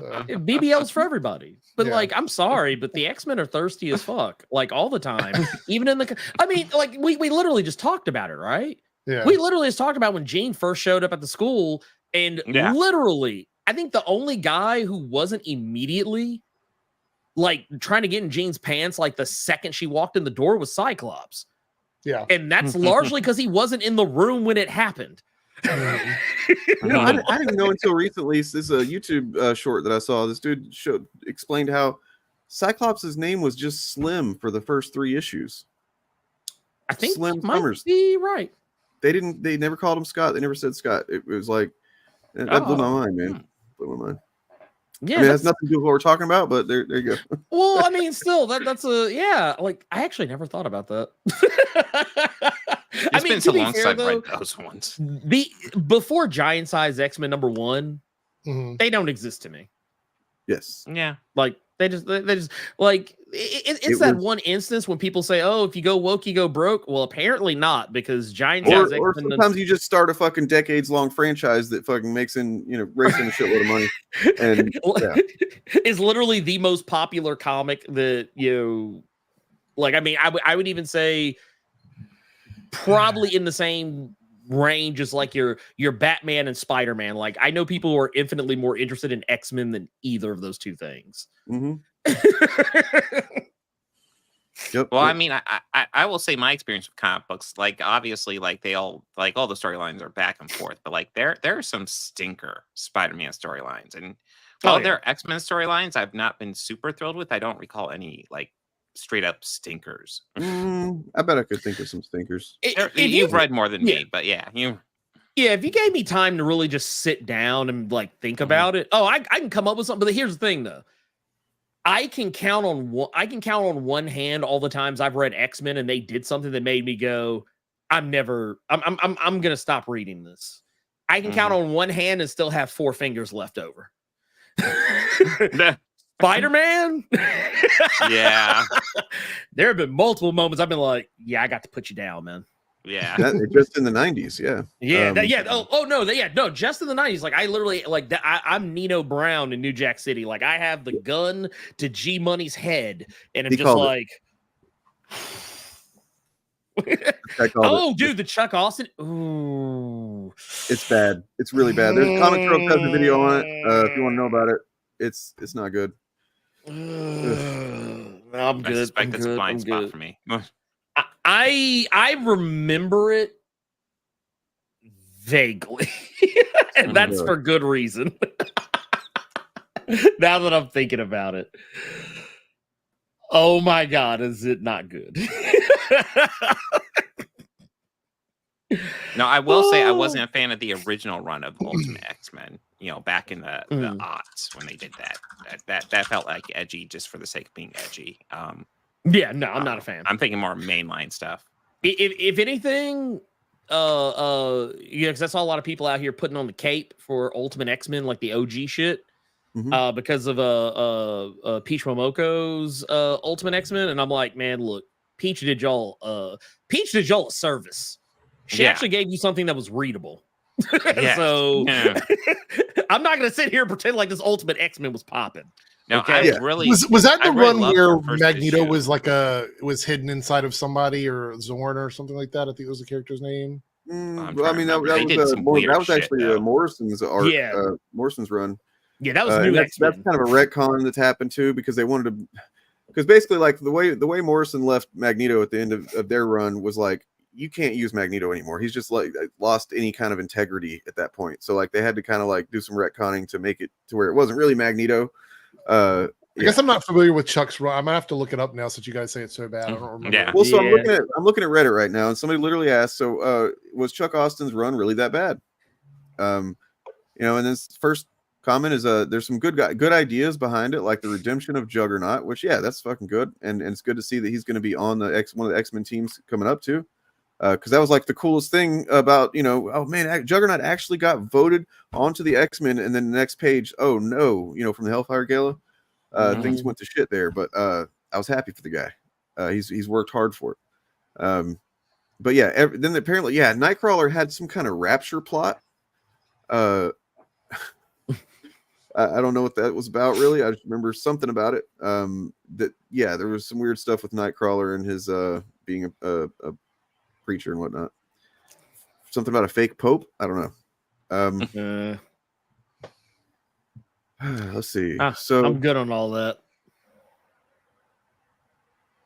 Oh no. All right. Well, I'm looking at an image now that somebody. Yeah, we'll just move on from this. How about that? Oh my god.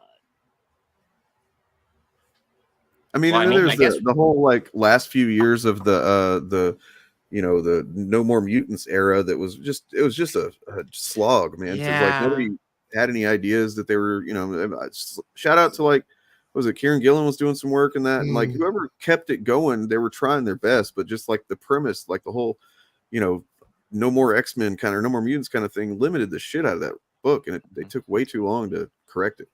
But, it's one of those things where it's like that I could see potential if you have an idea of what to do with it, but kind of seemed like they just did it and we're just like, oh shit, what do we do now? It was really exciting at first, man. Like right at first, it was fucking cool. I want to say that like honestly, oh wait, did Dane freeze up? Did I freeze up? You did on my screen. His camera freezes up sometimes, but he'll still. There it is. There it is. So I was gonna say the one thing about the 1960s or like the early X-Men comics and that era in general is you can see that there is a certain style that Stan Lee has with his writing that kind of goes across like all of his titles. But this might be a hot take. As much as I love Stan Lee's creation process, I don't think Stan Lee was the greatest like comic book writer. No, I 100% agree. Oh no, his method of writing, which if I remember correctly, was really just kind of more to like plot first and kind of let the artist come in and pretty much kind of fill in the gaps. That only really worked so that they could make more. That's why Stan Lee's name was on everything, because he would literally just write out the plot. He didn't really like full script the bad boy. And I mean, it's not a bad way to do a comic if not at all. Really, like, you have to really trust your artist to fully understand what it is you're trying to do. And he had some great artists back in that period that he was working with. So. And they carried Jack Kirby. I mean, obviously. Look. I love Stan. Stan is salt of the earth. He is protected here. Okay, he is protected. But Jack, let's be honest with ourselves. Jack Kirby kind of carried him. like Jack. I'm gonna say Jack Kirby. Like it wasn't like I remember like back in the year. Oh man, Stan Lee was like he was like Jordan and Kirby was like Scottie Pippen. No, I think it was quite the other way around. Stan Lee had the more marketable name. Yeah. See, I would say that like I don't know. I guess I don't have a really much or a strong opinion on who was more influential of the two. I just feel like it's pretty obvious that the two of them together was necessary to do what was done. Yes, you know what I mean? Absolutely. Like, 100%. You can look at Jack Kirby's output without Stan and kind of tell that like there's something missing there, like as far as conceptually. Like the DC, like when he moved over to DC for a while and tried to be spiteful about everything that had happened, even though he had a reason to be. He had every right. But I will say, you think about Jack Kirby and you think about the evolution of the Marvel method, and then you think about like the artists that don't get mentioned very often, because people think about Jim Lee, they think about Todd McFarlane and all of these artists from that 90s era. But the person that I think was that transitionary artist that really did put a stamp on it was what? Cockrum or Silvestri? No, I thought Cockrum was really good, but John Buscema was like a big deal with like the Marvel method. Matter of fact, a lot of the how to draw like Marvel comics were John Buscema stuff. But Dave Cockrum modernized sort of how that looked going into like the John Byrne era of the X-Men, which I think is iconic. Like you go back and you look at it, and everybody's like, well, John Byrne draws the same face on everybody. I don't care. I think he was an amazing artist. He does. Okay. Everybody looks the same, but it's what it is. You know what I mean? I mean, look, everybody has a thing. It was bad. Which it's a Stan. I mean, he ain't wrong. I mean, I don't know. I thought it was interesting. Like, this tells me that Stan, like, this is why Stan creates stuff. Like, that's why Stan creates stuff. Like, you know what I mean? I mean, obviously, we're on the X-Men. It's like the X-Men, I think, is a great idea for a series. But obviously, like, he created it because he didn't want to create origins. So he just like, oh, they're all just mutants. But it's like, wow, that's actually a great, like, allegory launching point. But he didn't even realize that. But then Chris Claremont takes over like 10 years later or so and really launches it into, like, its potential. And I think that's really what Stan's good at. He's good at, like, coming up with some great ideas. But then kind of other people have to carry it quite a bit. Yeah. He can give you the elevator pitch. He can give you the elevator pitch, get you in the door. And the thing is, and that's kind of my whole thing with Stan Lee, is it like, this is why whenever you would go back and watch, like, anytime they'd have like an old cartoon or something like Pride of the X-Men, why Stan Lee was the guy that narrated the stuff. Because like he was basically the hype man. He kept comics like in, you know, just like from basically being forgotten on any level, you know, kind of for decades. He was the guy that he's like the I don't know, just a spokesman for fucking comics. Right. True Believers, Excelsior. Like, I mean, you hear that stuff like as a kid, and you're like, oh man. The funny thing is that I've said this before. Spider-Man, the original OG Stan Lee Spider-Man, was a diversity character. He was created because all the characters were older characters. They wanted a younger character as the lead of a comic book, and that was the initial idea behind Spider-Man. I've talked before about how Wolverine was a fucking box checking character. That was literally you know, it was what was it, Roy Thomas that said hey, you know, I want you to create a Canadian character. I want him to be little, you know, like, so just here's some boxes, I'm checking them off. You know what I mean? Of course they don't consider that because he's a white dude, so like it's not the same kind of boxes, you know. Well, and you got to think about it too, the landscape of comics in the 60s, like the 60s and 70s, man, I can tell you right now, white, like white, like, I mean, like with white, like, and it's not me trying to be shitty, but it's just it's a fact. Like every character, like, okay, unless you were like, you know, and I don't want anyone to think I'm trying to be, you know, terrible here, but unless you knew ancient Chinese secrets, that's the only time you usually got a character that wasn't white. Like you got like because you know they did the whole Fu Manchu thing basically. Isn't there a trope about that, like the Mystic Man trope or something, where the supporting character is someone from who's Asian or from Africa or something, and they basically like create your things Haji. for people. Yeah. You're like if you go Johnny Quest mode, you're Haji, you're Wong. If you're Doctor Strange, hell, Doctor Strange had two of them. He had the ancient one and Wong. Once upon a time, well, this guy wasn't wise per se, but you know, whenever they would have characters like this, you would bring in oh my god, it was something Steamboat something. Oh, I can't believe I'm forgetting the guy's name. But Shazam, he had a random black dude that was basically a Sambo. He was lazy, he was shiftless, he didn't do anything, and Shazam was always having to like beat him up to get him to do stuff. And it was like, damn, like, okay, I guess. And he talked like a slave. Yeah. I sure am is. Like, that's how he read. But yeah, you only got characters like that if they were like a stereotype of something. Right. I just wanted to show this in case anybody's never seen what Stan looked like before he kind of made it obvious. It's clear he made an obvious conscious choice to become Stan Lee. Mustache and big glasses. I'm following him down the way he was talking too. Listen to the way he talked. Have been a big business for the past 25 years, and they're bigger than ever today. With this in mind, you'll be interested to know that the Marvel Comics Group is the acknowledged leader in monthly sales. You know, he is reading off the card, a teleprompter or a cue card. As a matter of fact, our sales hell tripled in the past 3 years. like this was whenever I think he was still wrestling with the fact of what he was like, okay, look, I'm obviously pretty good at this. I didn't want to do this shit with my life. You know what I mean? Yeah. Like, I wanted to be a real writer, but now like, look, I'm apparently good at this shit, so I guess I got to keep doing this. And yeah. Wait a minute. Are you saying that he had the same realization that Nerdrotic and Melody Mac have discussed? Man, I don't really give a fuck about these comic books, but man, yeah.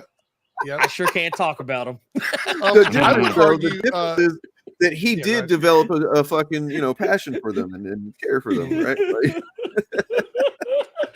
but see, that's the difference. That's the difference with Stan Lee. Big difference. You learn. I would say that this comment is really interesting to me. Maybe like you can pull me out from the deep end if I have to be, but I think this might be what makes the Fantastic Four so difficult to write in a modern sense, because Stan Lee's run of Fantastic Four is probably what I think, to be quite honest, is better than anything that he ever wrote during his time, was that original like Fantastic Four run. But it is such a product of its time.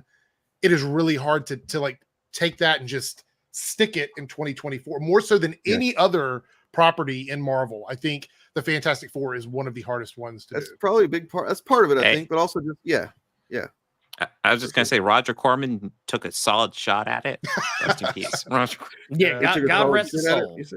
I mean, like there's a reason why, in my opinion, the best character that Stan ever wrote, and still can kind of holds up a lot of it, is anytime he's writing Silver Surfer. Because it's like that. And that was he said many times that was his favorite character that he created. He liked to do the soliloquies and shit. And it's clear he just like created that character and is the perfect vessel to just let him fucking go off on his little, tangents about existence and whatnot. And it, I enjoy the shit out of it. I would say I would not say it's hard to write. It's think about that team and the costumes and the way they interacted with each other. It's just a very hard dynamic to make realistic in modern times is what I would say. Yeah. I'll even throw you this one. The recent, like I think Jonathan Hickman did a good job with Fantastic Four. He did a Fantastic Four that was still kind of very different from Stan Lee's. Yeah. And it was because honestly, I feel like if he tried to do it Stan Lee's way, he would have not done as well. Right. But like even the most recent run of Fantastic Four, I think that Ryan North is doing right now, even that is kind of a throwback to old Fantastic Four, because while it's not necessarily doing like the retro kind of vibes, it's doing the whole, hey, this is just a not monster of the week, but problem of the week, type of vibe. And that kind of recaptures what Stan Lee used to go for. And I think that's why that book works. And it's very indicative of that old Fantastic Four. When you try and do those like super long running arcs with Fantastic Four, you got to come from a very specific angle. Or you can just do the Maker. Yeah. You could just do the Maker. What do you think of Dan Slott's Fantastic Four? Yeah. I tell you what, you know what it is? It's not that I think it's bad. I think that Dan Slott had an unenviable task, and honestly, while I don't agree with what he did in some aspects of it, there are some moments where I kind of think to myself that if I was in his shoes, I probably would have done something kind of vaguely similar. Like I know a lot of people got mad at him for retconning Franklin Richards as a mutant. I know a lot of people got mad at him for the mysteriously out of nowhere having a sister that has never before been seen, and the whole thing with Johnny Storm kind of effectively, I guess, quotey fingers cucking Dr. Doom, more or less. Like, I mean, it's one of those things where like it's kind of wild and it's all over the place. I don't hate it. No, like, I don't kind of enjoying with that thing where they went to they got pulled to that planet that they basically was somehow involved with their original flight or whatever, that like I don't remember the details. Like that part was kind cool. of enjoying that. Yeah, that like I think that part of it was really cool. And the whole thing like where Johnny couldn't control his powers and stuff like that. I mean, there were good things. It's just that it had some bumps in the road. And it's not to say that when you finally got to where you were going that like, oh, you hated where you got to. It's just that, you probably remember there were some potholes that you hit along the way. Maybe some avoidable ones too, but like, I mean, because I think that while it is somewhat, and I guess, you know, it's understandable to say, yeah, The Incredibles takes, you know, inspiration from the Fantastic Four, but I think that's still a little bit reductive to try and turn it around and make it work the other way. You know what I mean? Because there are different characters with a different dynamic. It's difficult to do that because it's kind of like how what was that movie? John Carter. John Carter of Mars. I remember when they made a movie about it. I remember a lot of people saying, "Oh, I've seen this before," or like, "Yeah, I've seen movies like that." It's because John Carter was one of the most copied like sci-fi stories of all time. It inspired everything that you already knew, right? But like it was the original though. If it tries to copy everything that's copying it, it almost kind of. It's not to say it would be bad, but I feel like some people feel, it comes with the energy of, no, we're going to show you where it came from. Right.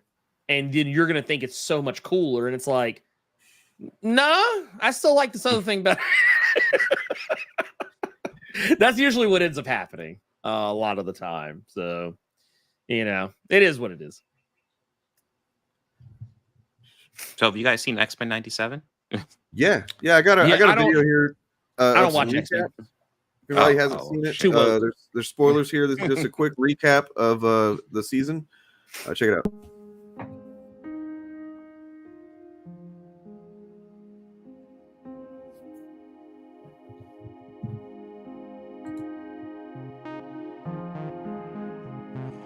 I'm a mutant.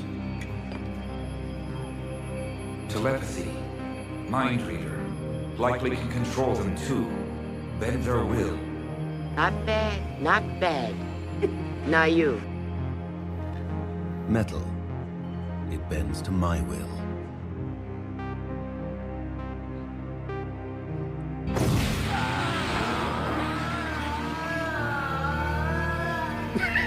What's wrong with me? Why can't I feel? No. Is it gonna hit me now? It's gonna hit me soon, right? Yeah, I'm thinking I'm back. You're a traitor to your race. Major thing missing from all action movies these days, guys. Full penetration. Guys, we're gonna show full penetration, and we're gonna show a lot of it.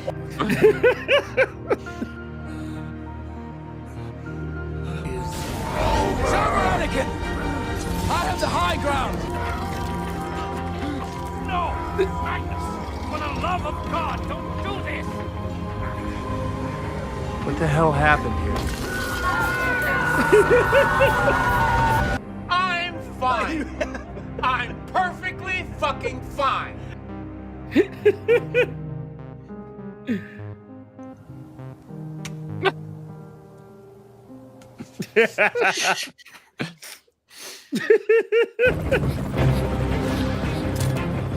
Yep. There you go. You don't. If you haven't seen it and you watch that, you don't even need to see the season now. No, really. Like you just see. This is what Melanie Mack should have watched. Yeah, when she did her video. So one thing I definitely noticed watching the finale, Magneto recovered really quickly from Wolverine's stabbing. It's like, he had some bandages on him, man. He had a bandage on him. Okay. He's like, I got better. Actually, though, so I'm pretty sure maybe Blerd, you're gonna be the one that knows where I might go with this. So Magneto recently came back to life in the comic books.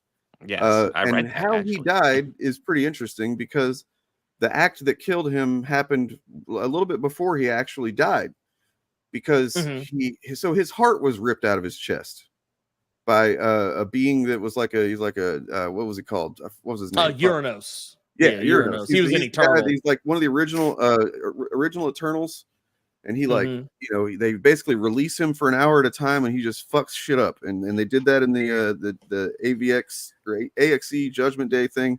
And he just ripped Magneto's heart out, and he just falls right there. And it's like, well, damn, Magneto just died, but then he didn't, because what he did was he built himself a heart out of some metal pieces and kept his blood pumping for a little while longer so he could keep fucking fighting. So, I mean, I guess maybe he's something like that. I don't know. Damn. But he eventually did die because he couldn't keep that thing going forever. But yeah, right. Like, it's still pretty impressive. Keep focusing on that one. It's like, no, I can keep going.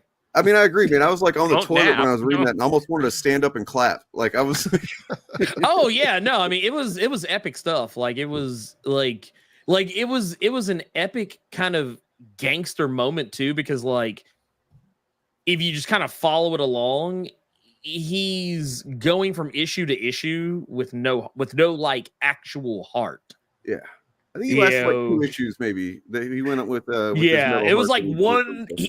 They had like the core issue. Then there was an issue that happened, and like the core issue, and then they had like another issue that like was X-Men Red, and then they like when you got back to the issue after that, and of course all the other stuff that went on with AXE and the fallout of it, was like, oh okay, now he's dead. Yep. he held out as long as he could. Yes, he does. Yes, he does. I agree. 1 million. There are 3 characters that he writes extremely well, and I want him to always write them. It's Magneto, Storm, and Blue Marvel. Who's that? Blue Marvel. Yeah. Mm-hmm. Yeah, Al Ewing. Yeah, that's what I brought up. How do we feel about Omega Level being used so much now? I mean, it used to be one of those things that was kind of a fan term. Mm-hmm. Now it's being used pretty much in everything. I mean, are we good with that, or how do we feel about that? It's a little overused. I don't know. I'm okay with it. I do think it's interesting using it in 97 since it wasn't even canon to use it in 97, but Well, so they are jumping around the timeline a bit. Yeah. I mean, honestly, the fact that they kind of got a hold of it in the Krakoan era is I'm cool with it, because like before that, it was just a thing that was said offhandedly a couple times. And there was no like real system for it or anything like that. But apparently, like the writers working on Krakoa at the time, whenever they, I guess Hickman and whoever else came up with kind of a scale for it. And I'd love to see that scale released. I'd love for them to I don't know if that's something you've learned about or anything, Blerd, but like yes. I mean it's all the key thing is and I guess let me clarify a statement. I'm perfectly okay with like the writers using Omega Level. It's fans that I think use it too much. Yeah, and I think that's where my too much comes from. Okay. But yeah, like the rubric for what determines whether you're Omega Level or not is very clearly defined. They have a core list of who all is Omega Level, and they have added to that list since like its initial inception. But like when they do, it makes sense. Like I remember there was something that came up recently with Mystique, and it was like, oh my god, so that means she's an Omega Level shapeshifter. And it's like, well, not really, because there are other characters who can do what she does, but do it better. Right. And that's kind of like it's kind of like when they first started doing it, they were like, oh, well, Forge is a powerful technopath, but he's not the most powerful technopath, so he's not Omega Level. But apparently something changed. Now he is. But like I think in the recent like months, he's been switched to being Omega Level because he's been able to come up with some wild, wacky stuff that no one else has been able to do. But yeah. I think it might have, maybe he could, because he talked about it a bit in the Krakoan era, like just basically Krakoan technology allowed him to do a lot of shit. Yeah, it opened the door up for him. But yeah, each of these characters, like they're all very like it's very clear who they are, what they're able to do. There's no guesswork, right? Yeah. Well, one of them on there in particular, somebody just asked about this in chat, and I actually had planned to ask you about this too. I think it's interesting. Strife is on there, but not Cable. So the reason that Cable's not is because he's the what you call it, the techno organic virus that he has. His TK is constantly having to hold it back. So yeah, that's or wrong arm, left arm. But yeah, this Omega Level mutant is now going to be an Avenger. What do you think of that? It's so weird to me that it took this long, honestly. I feel like if you look at like the X-Men's powers and how they function as a team, Storm is almost a no-brainer to be on the Avengers, in my opinion. She's only done it once before, like when Bendis was writing, but I mean, it was short-lived. Like, to say it was short-lived is me being incredibly generous. Is this a precursor to the MCU though? Is this what they're planning on doing? Maybe. Are they going to bring Storm in as an Avenger in the MCU?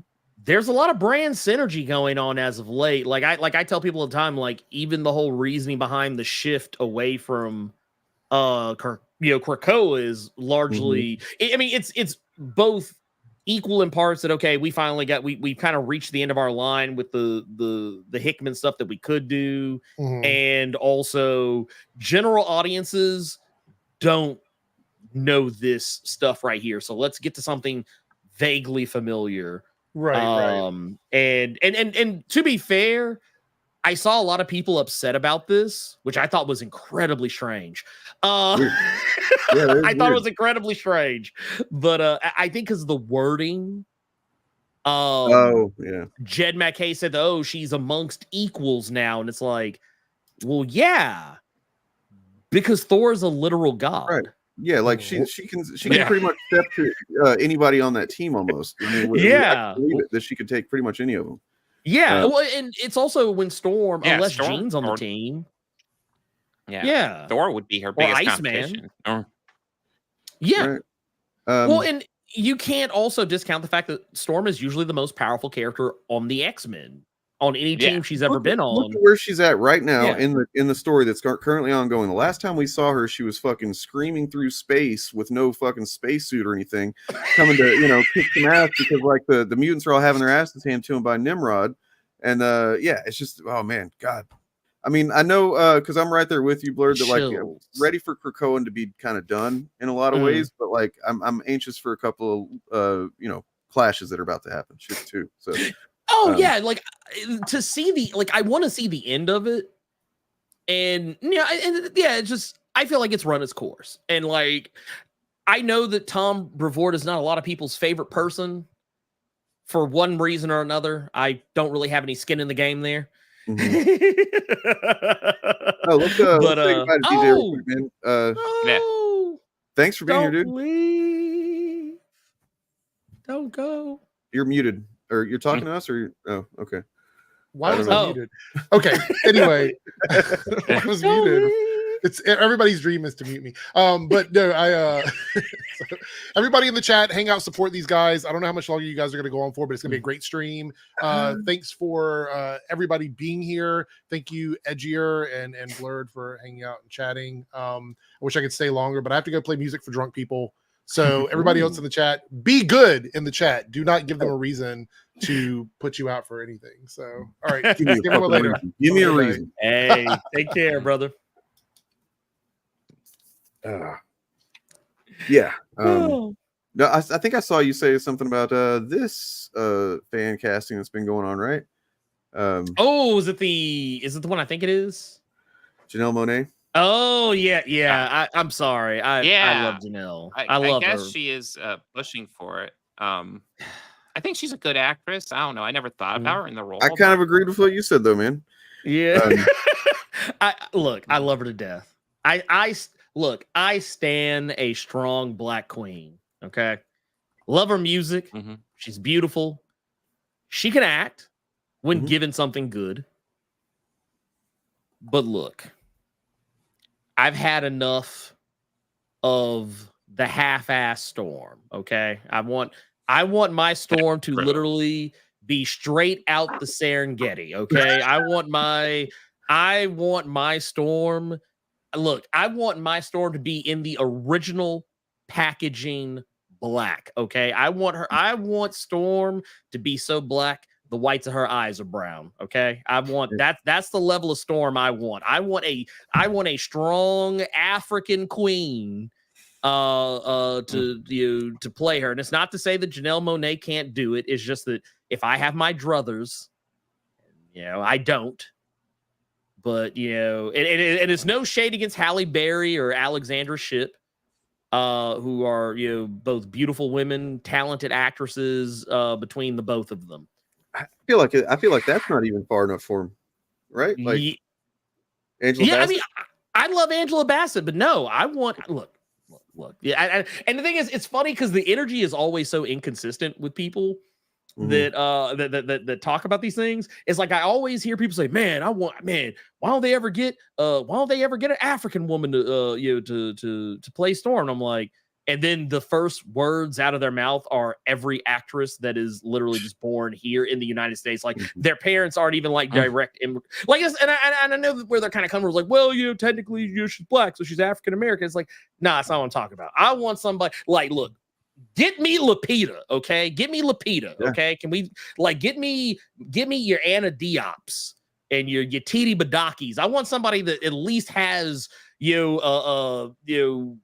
some deeper connection to the motherland than, hey, my ancestors used to be there.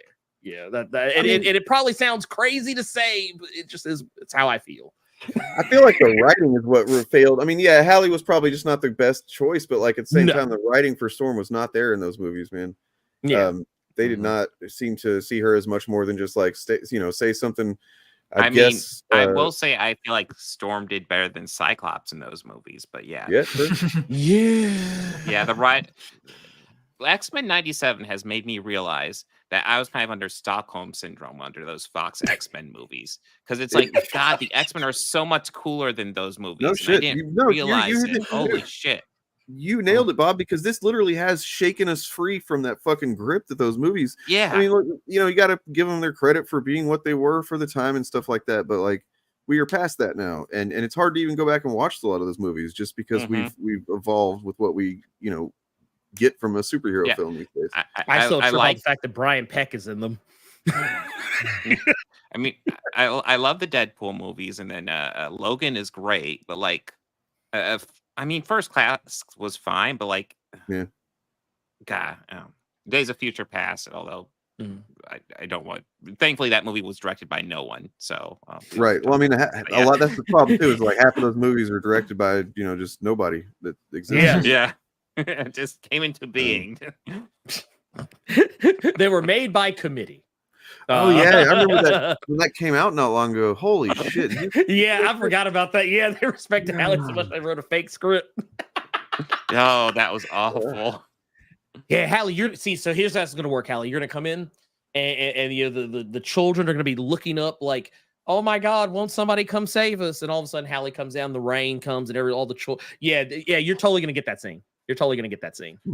No, you're not gonna get that scene. Sorry. Too late. You already signed. I mean, I don't know how she could ever trust those screenwriters after the whole what happens to a toad when it gets struck by lightning line. No, God. Look, listen. Storm is allowed cheesy lines, but no. That was, and the sad thing is, I feel like that wasn't even the first line read.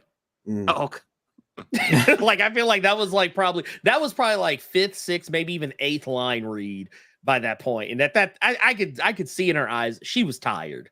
She was whipped. She had been whipped. They hurt her on that set. I would not be surprised. But to your point though, Bob, X-Men 97 is leaps and bounds. It is not even in the same ballpark anymore.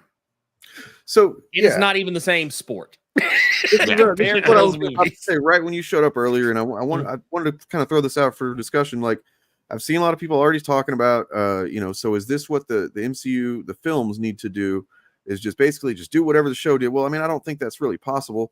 But like, I was kind of thinking, what is the difference? What is the real difference besides obviously animation versus acting and stuff? It's like what I came to is investors and budget, basically. Like, because with a film, you've got a lot of investors that you have to please. You've got there's a lot more of a committee thing. Whereas it's almost like with this animation thing. Look who we talk about when we talk about it. We're talking about Bo DeMaio for the most part. You know what I mean? Yeah, there's other people that worked on it, but this is a writer's vision for a season of TV, right?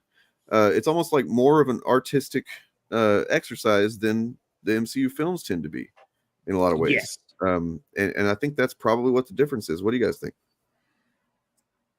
Yeah, I can see that because I mean they didn't really know. Well, I don't. With this series, it felt like it was kind of like, okay, we're just doing a sequel series to the Saturday morning cartoon that was popular, and it kind of made sense to do that. So it would also make sense that like there won't be maybe massive oversight over it, which I think really helps, kind of get Bo DeMaio's vision out. Right. When you're having to please certain people to the tune of millions of dollars and stuff like that, then, as far as like investors and shit, then yeah, that's going to create some strain and probably some, you put some limits on yourself and whatnot. I don't know. Mm-hmm. Yeah. I think that's probably a reasonable take. Yeah. I don't know, Edgier, what do you think? Well, I was going to say, I think that one of the bits that 97 did for me is that it felt like, and I think that honestly, its themes are still a little underdeveloped, but it had an idea that it wanted to express. And I think with like a lot of contemporary, the one that comes to mind the most for me is Ant-Man and the Wasp: Quantumania, where it had this whole idea at the beginning that Scott's daughter is like a protester and she has, some vague, nondescript political beliefs or whatever. And it's like, okay, if you're going to do, because I think if you're going to do a political storyline or whatever, understanding the ideas that are being expressed and committing to expressing them or to discussing them is something worthwhile. Like it's something that when the MCU has tried to do it in the past, I feel like they really just fall incredibly flat. They did the same thing with Captain Marvel, where it's like, okay, we want to have this whole arc where our hero is like a space Nazi basically, but we also don't want to deal with the ramifications of that. So she's just going to be told to not be a space Nazi, and she's going to immediately be like, oh yeah, you're right, I shouldn't do that. Yeah. So, like X-Men 97 felt like it was a lot more mature in its handling of the issues. And I still don't think it handled them perfectly, but yeah. I'd be willing to agree in a lot of respects, just because there's a lot of shorthand that gets used on the show for various things. I think there's a scene where I feel like all roads lead back to Morph. But I remember my thought process on Morph was like, well, them being non-binary is, that's normal to me. I would be more surprised if they were gay. And there is some kind of hint at that possibly in one episode specifically. What is gay with a non-binary character though, right? Like, yeah, it's like, right. And that's kind of the thing. Like, they kind of hinted at Morph's sexuality, but they never did anything that just outright was like, this is what it is. Like, this is emphatically, this, like, they're not, it's kind of like wink and nod and then move on. And which depending on the time, it's like, okay, that's fine. But like, it's one of those deals too, where we also see like other characters who like I think in episode 5, there's multiple times we see characters who are same sex couples. Like, and dancing, grinding on each other, kissing, and all that good stuff. And and granted, they don't say it in that episode, but when you get to the very next episode with Xavier, Xavier kind of spells it all out. Oh yeah, they were out here, living their lives, making love, this, that, and the other thing. Yeah. And it's like the show has a lot to say, so I imagine it's difficult to get everything out. But there are some instances where I was like, why play coy with Morph? Like, if you were bold enough to make sure that fans knew that the character was non-binary, then why play coy with I don't feel like they did though. Yeah. I mean, maybe it's just like I making some assumptions, I suppose, but like with a non-binary character, I feel like that the identity really is just more just queer, right? Like that's what Morph is queer, and like that really, part they were clear on. Yeah, I mean, from that perspective, it's just kind of like you could say that Morph is I don't know, sapiosexual, demisexual. You could say Morph is pansexual. You know what I mean? And then it becomes less of a relevant thing, like which exactly, this one or this one. You know what I mean? It's just like Morph is Morph fits with whoever Morph fits with, you know? Yeah. I don't know. I guess I think that they are a little bit, and I don't know how much this goes for, you know, comics and whatnot, but like I think that they are missing a bit of an interesting dynamic there, because the whole mutant allegory is much more based on race, ethnicity, and religion, right? Like that's the allegory, but also in the context of the Marvel universe, like mutants can kind of come from anywhere, which is much less like it's much less unpredictable in real life. Whereas, you know, like being a queer kid or whatever can come from any family, right? It's entirely random, you know. So I think they're definitely missing out on some interesting kind of commentary or discussion there. Like I would want to know, like, what does Magneto think about this? You know, because like he's a character who does genuinely hold a misguided supremacist ideology, at least at his worst points, you know. Like, where does he stand on other social issues? You know, what does his ideal world look like on that front? Because it feels like that's an axis that obviously, like, he deals with it from the perspective, from the ethnic religious background. Like, how does that carry over? And I guess, like, I just feel as though they're missing out on really exploring like the allegory there. I'm sure I'm rambling, but Christian, well, I'm not sure not at all. Means, man. Like, or you know, that just doesn't make any sense to me. This statement. All the errors or woke stuff, Disney's part, it all resumes to 40-year-old guys trying to understand 14-year-old kids. What the fuck does that mean? I mean, I guess I kind of I might be misreading the tea leaves on this one, but like it's kind of one of the arguments I had about people with Miss Marvel as a TV show. Is that I encountered a lot of people that, you know, didn't get it or didn't understand it. It was the same thing when TMNT Mutant Mayhem came out. There were people that just could like, oh, I don't get these turtles. I don't understand. Oh, they don't. These aren't real, you know, teenagers or whatever. Yeah. But the thing is, it's like they are like real teenagers, just teenagers today, not teenagers from the 80s or the 90s. Right. And it's also like real adults today too. That's the thing that, like, the 14-year-old thing kind of feels pretty dismissive and reductive about, like, just who exactly, if I'm reading it somewhat right, you're trying to relate being non-binary to just 14-year-old kids or something. It's like it's not just it's not just that. And that's kind of my whole thing too. Like because I feel like when it came down to it,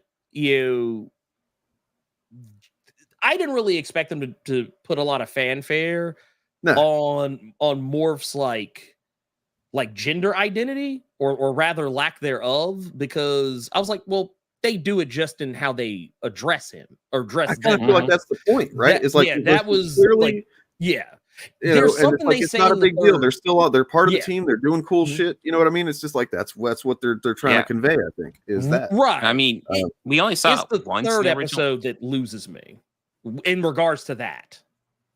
Oh, the whole the sinister, the Madeline Pryor. Yeah, the part where they kind of insinuate, they make an insinuation about because they're supposed to be like their darkest secrets and fears like coming out or whatever, and there's a point where they are being hit up by their fears, and they kind of hint at something, but they never really say anything. Or something, right? That's all that is that whole part. Like, oh, well, what if they find out, or I that whole thing, and it was like on that. I feel like no, they never did. They that one moment with just first you had fucking excellent moment, by the way, with Cyclops saying to Wolverine like do what you do best, which fucking brought a tear to my eye, man, legit, because like he's not talking about fighting, being violent, he's talking about healing. Yeah, no, 100%. Fucking amazing. But then also just Morph, just it's clear Morph, fucking Morph has slogan more than friends kind of thing. But he's also they aren't going to push it on him, right? Like so. It's no. I just that one always just kind of felt like it felt odd. Like I was like, like the whole I feel like I've seen the whole unrequited, like. The unrequited feelings between like two same-sex people And I was like, I don't know, man. I was like, I don't know if we need to go like there. I was like, let Morph have some fun, in the sun, or whatever. Yeah. That I guess that's kind of my main take with Morph is like, I don't want to see Morph sad or having to settle. I want to see Morph like, go have fun. We already addressed this, man. Like, I mean, that's true. That's absolutely true. Actually, I'm working on a part of my video that's coming out Friday that addresses Eric July. And and this is the first time I've ever done this, but I'm like, everything Eric July says in this video is true. Because he's talking about, I'll agree with. He's talking about, he's talking about how, like, look, people want to say that he created this stuff because of this. Like, no, he didn't. He really didn't. Eric's right here. The point, but the reason that he's making these points that he's doing is to suggest that therefore you can't really use it for that purpose now. Yeah, and it's like it's not valid now, and that's fucking bullshit. You know what I mean? Like, he's obfuscating the fact that, like, as soon as the fans of the comic book started making those analogies and connections, Stan Lee embraced it, ignoring that fact. Because the reason Stan Lee created the X-Men was for fucking money. Okay, for money. Yes. And it didn't start making money until Giant Size X-Men #1. And then that's once it became diverse is once it became woke, that's where the money came in. So I mean, it all goes back to something I said earlier when I talked about, like, I will fight someone tooth and nail if they tell me that, Xavier, Magneto are supposed to be like Dr. Martin Luther King and Malcolm X. It's the same. That's my whole core conceit. Oh man, they take it to that full direction. Like from just. You start seeing Morph becoming Jean Grey more often, and Logan just wanders off. Well, if Wolverine really wants to, like, make it hot, he already knows Morph can simulate the baby bump. So like if you're gonna do it, just make it wild, man. Make it wild. We're in heavy territory now. You got, like the fact that they got the costumes they all put on were like, I think except for maybe Jubilee, we're all like costumes from previously in the comic book timeline, right? Like that was because like Cyclops and Jean, their fits were largely from like right around the time that, like, Giant Size, like kind of right before Giant Size X-Men and after Giant Size X-Men. Wolverine's was like more closer to like 80s, 90s. Or more like 80s Wolverine, but like pretty much everybody's fit was, I think even Rogue's fit was from like a particular point, like I think the 80s or something somewhere in and around there. That's true. Yeah, Magneto's Malcolm X is a very white take. Like let me be very clear when I say this. The second someone tells me that, I immediately no longer take them seriously as a person. I'm just like, no. I mean, to be fair, look, I used to think that. I heard that. I read that somebody say that or something like that when I was a kid. I was like, yeah, that seems to make sense considering I don't know shit about Malcolm X.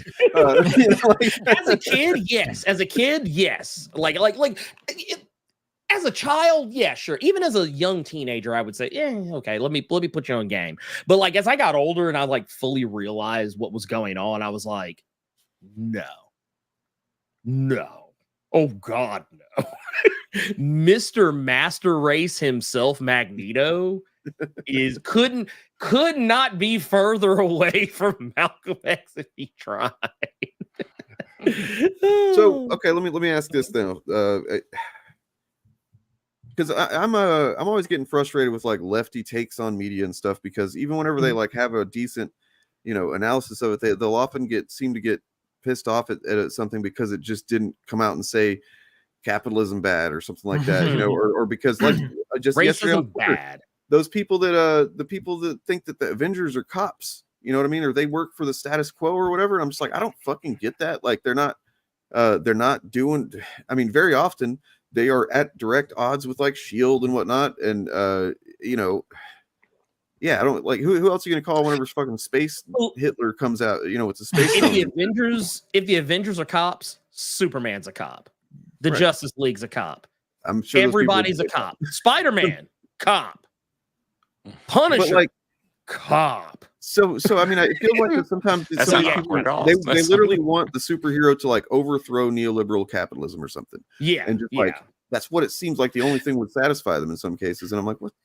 I don't think that that's what superheroes are supposed to be doing. I think they're supposed to be, for one thing, just harm reduction, and then dealing with shit that regular people can't deal with, and then they go about their day. They're not here to like upend the status quo or to maintain it either. But yeah, Cyclops being like, I don't know. This is kind of funny to me because I remember like that was a narrative last year was like, oh, Cyclops is a cop. Mm-hmm. And something I always found kind of funny about that statement is that, well, if Cyclops is a cop, then Storm's a cop too. Oof. Because Storm and Cyclops are very ideologically in sync. True. Mm-hmm. Like the only difference in ideology is that Storm, depending on the situation, is probably quicker to escalate things than Cyclops might be. And it really just depends on the situation. And at one point, Storm was literally a cop. Like she had a badge, everything. Like she was literally mutant police. Bishop, whole cop. Like literally the XSE, it was the Xavier Security Enforcement, I believe, or something like that. Yeah, whole cop. Whole cop. His sister, whole cop. She was actually the chief. She was the chief. Like this was like a bad 80s buddy cop movie. Like she'd be the one calling Bishop into the office and be like, damn it, I thought I told you not to wreck another squad car, or it'd be that kind of thing. It's kind of funny this came up because I happened upon this the other day, and there's this whole ass account of this dude that seems to be pushing for this, and he's got like multiple drawings and like just what he thinks it would be like.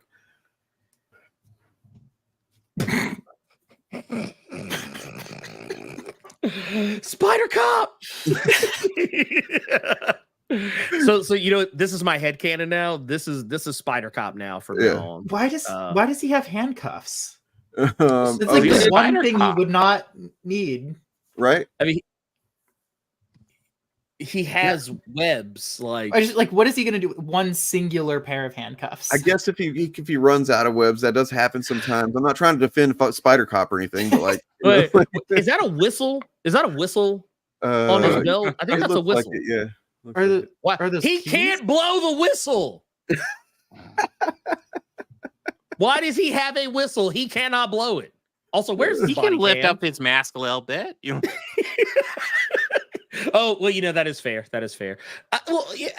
Look, here's the thing. Vigilantism is illegal. Uh-huh. And so when anytime someone tells me that like I said, with the exception of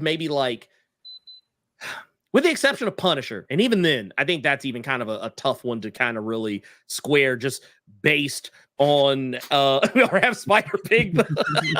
I love that. But yeah, because even like Punisher doesn't like the idea of cops doing what he does.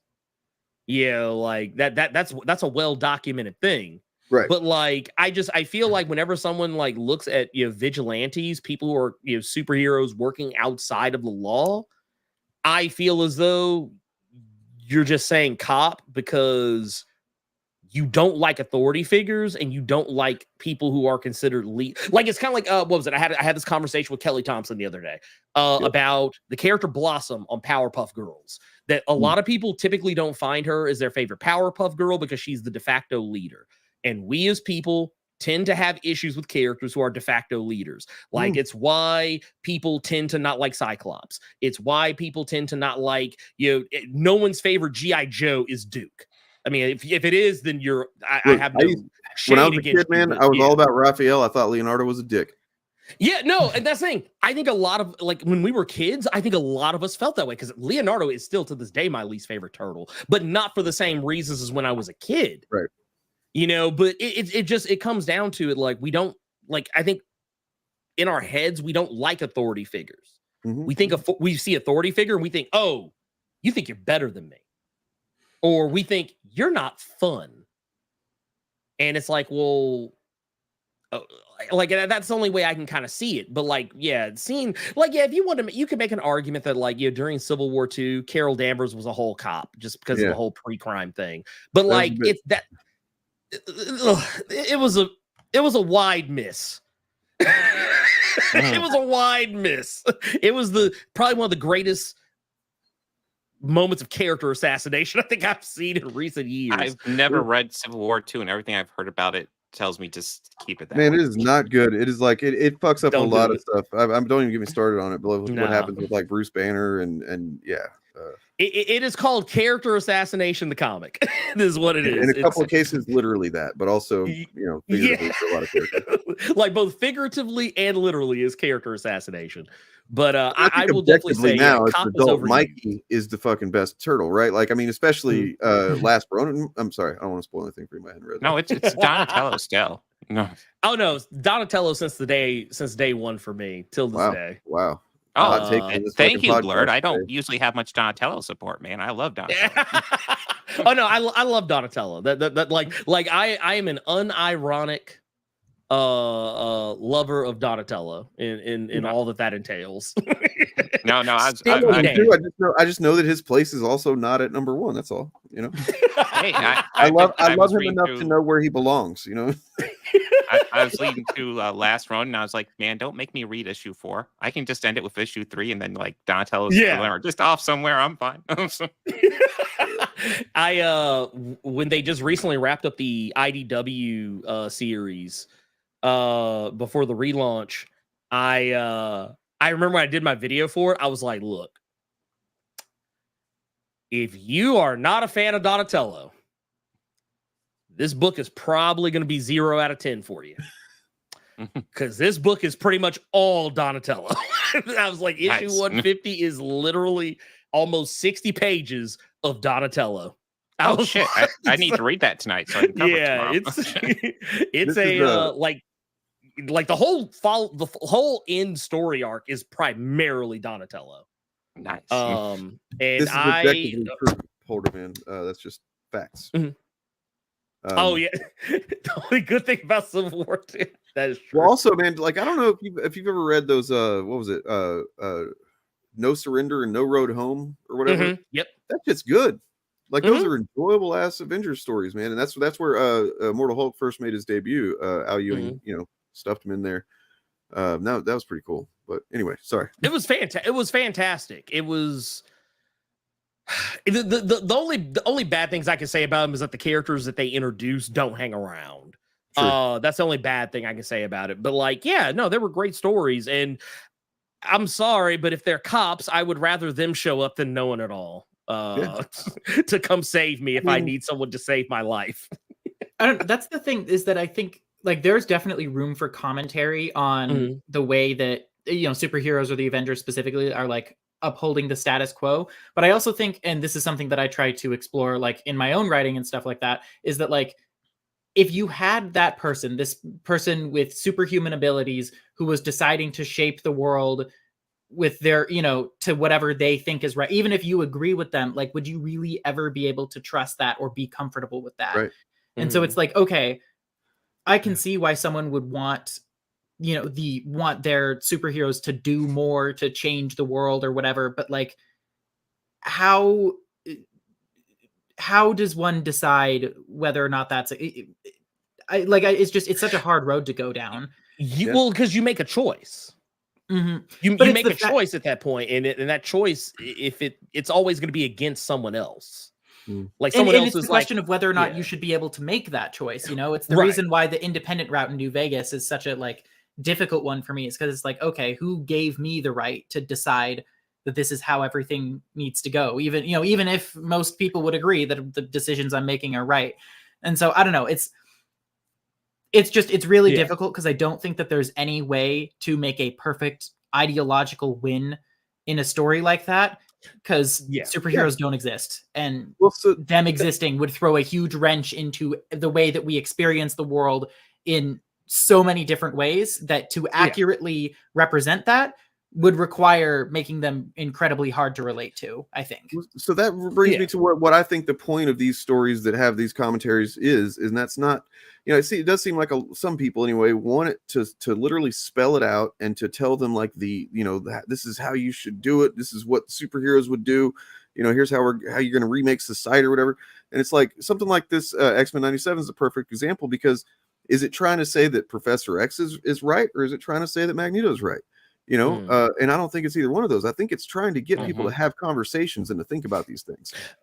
That's simple. I think it leans towards Xavier, but there's nuances. Sure. Yeah. I mean, this version of Magneto is pretty explicitly making some choices, but well, it is. It's when you get to those last couple of episodes, though.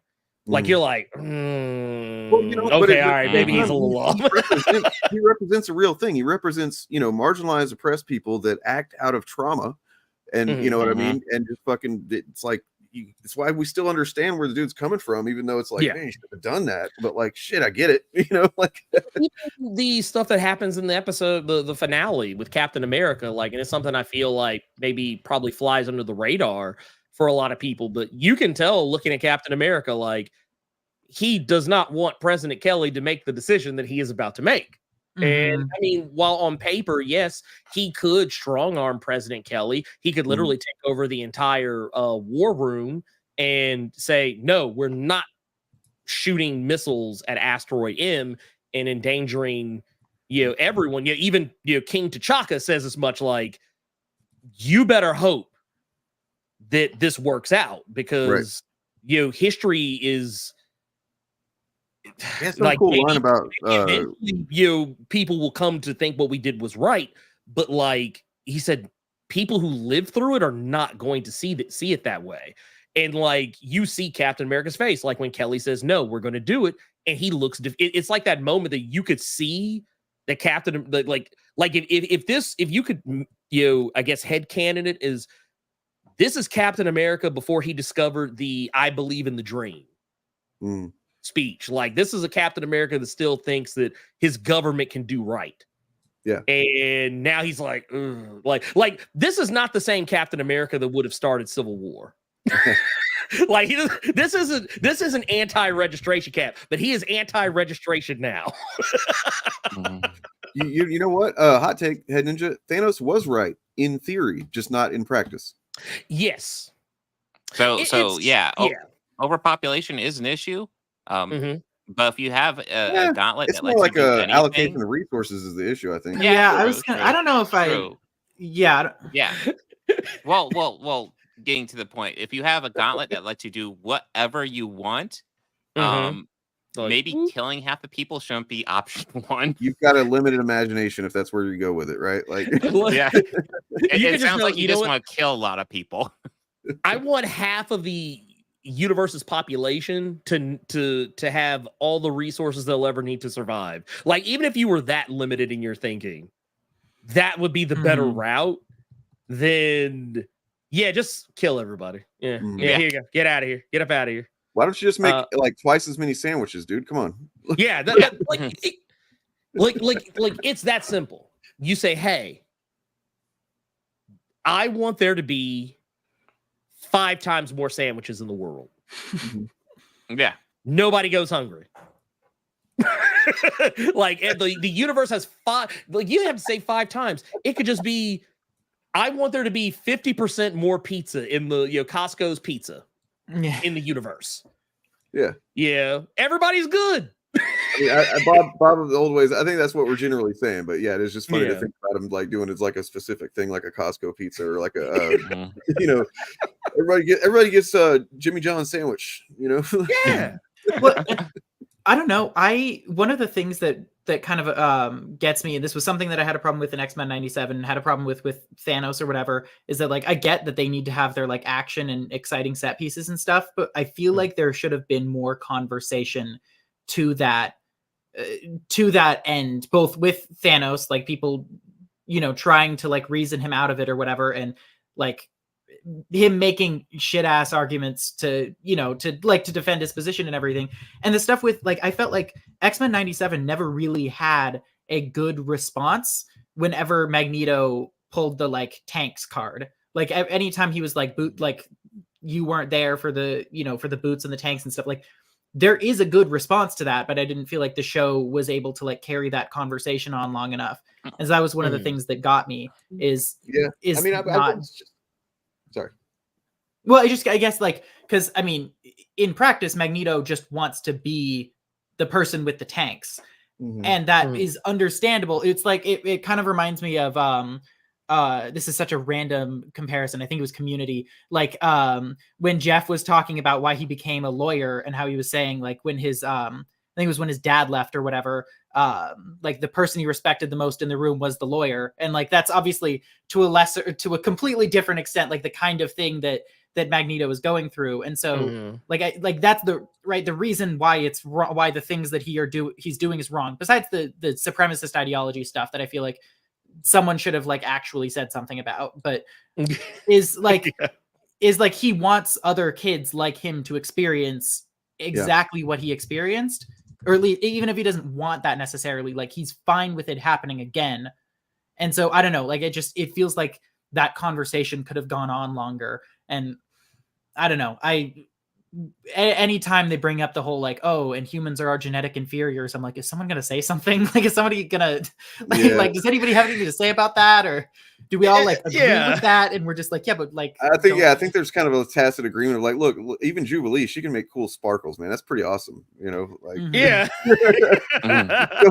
me a human that can do that, right?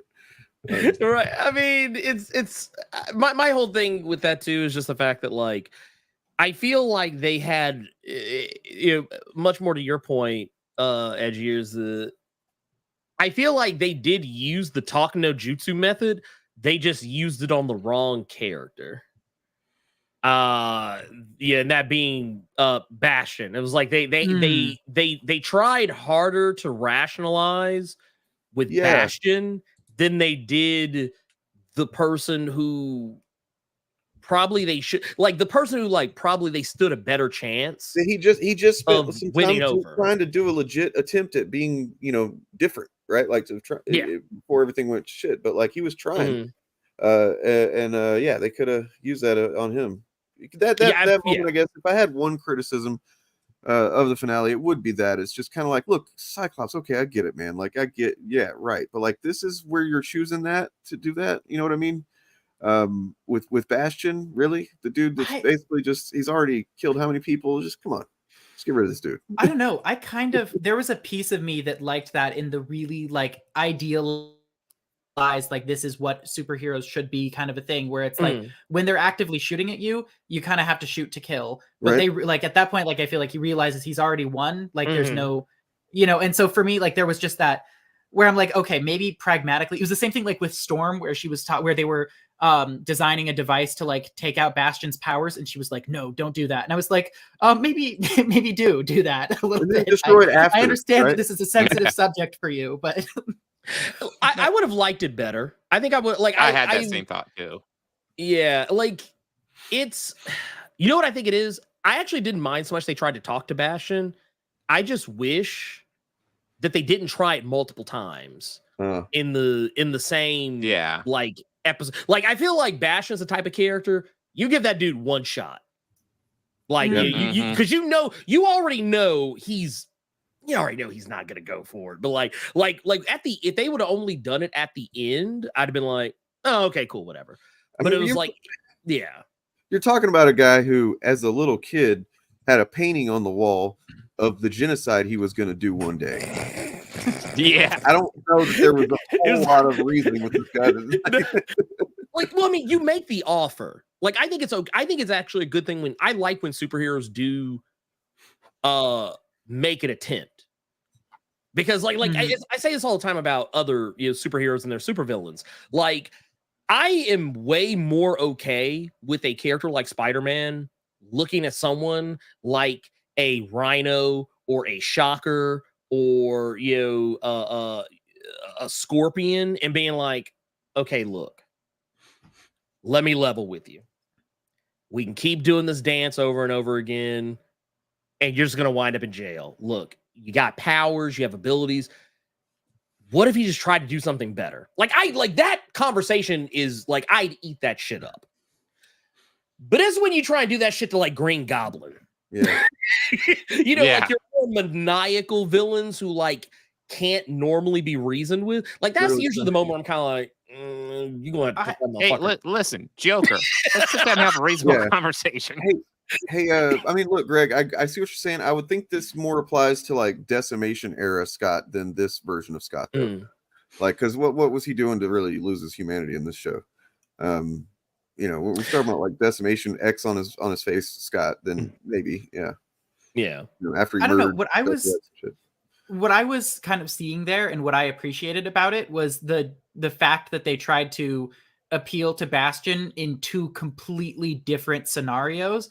And so I thought it was really interesting to see, okay, when he has the upper hand, he plays it cool. He plays it with the whole like, oh, you're trying to appeal to my humanity. Like, that's such a, that's so pathetic. But then like when he's actually getting his ass kicked and like can't really control his emotions, you're like, oh, like to me, it gave me that retroactive looking back at the original scene and realizing he was probably having that same internal monologue at the same, like he was probably having the same struggle there. But now that he doesn't have the upper hand, now that his body is like partially destroyed and stuff, like he can't keep up the facade. And I don't know, I guess like there was just something very, I don't know if idealistic is necessarily the word, very like optimistic about the fact that they did that in that situation, and that it felt like it was almost starting like he basically admitted that was what he wanted the entire time, And I don't know, I liked it as kind of a dual exploration of that with Bastion versus Magneto, where both of them are acting out of like extreme childhood trauma. Magneto went like a supremacist route with it, and Bastion went like a self-hating route basically with it. And so I guess like, I don't know, it's difficult to deal with when it's like, okay, Bastion literally is a mutant. Like he is a member of the community that is being actively oppressed right now. And he's felt like the solution to that is to just make himself like the good one. And so I don't know, like it's one of those things where, okay, yes, he's done a bunch of like absolutely heinous shit. He turned his mother into a murder robot. Like, I'm not like, I've absolutely no defense for any of that, but like it is trauma from minute one to minute done for him. And so I don't know. I just, so maybe I value it for that. A chance that compassion might be the one thing that he hadn't had, right? Like it's worth a shot, right? And then he showed him what he was going to do with it. So oh no, like that's what I'm saying. Like I think it was a good move to do it. I think it actually just shows the X-Men's quality. I think it shows the X-Men's quality, like as a like case in point. We're not fucking cops. we're trying to do what's right, and we're trying to help you.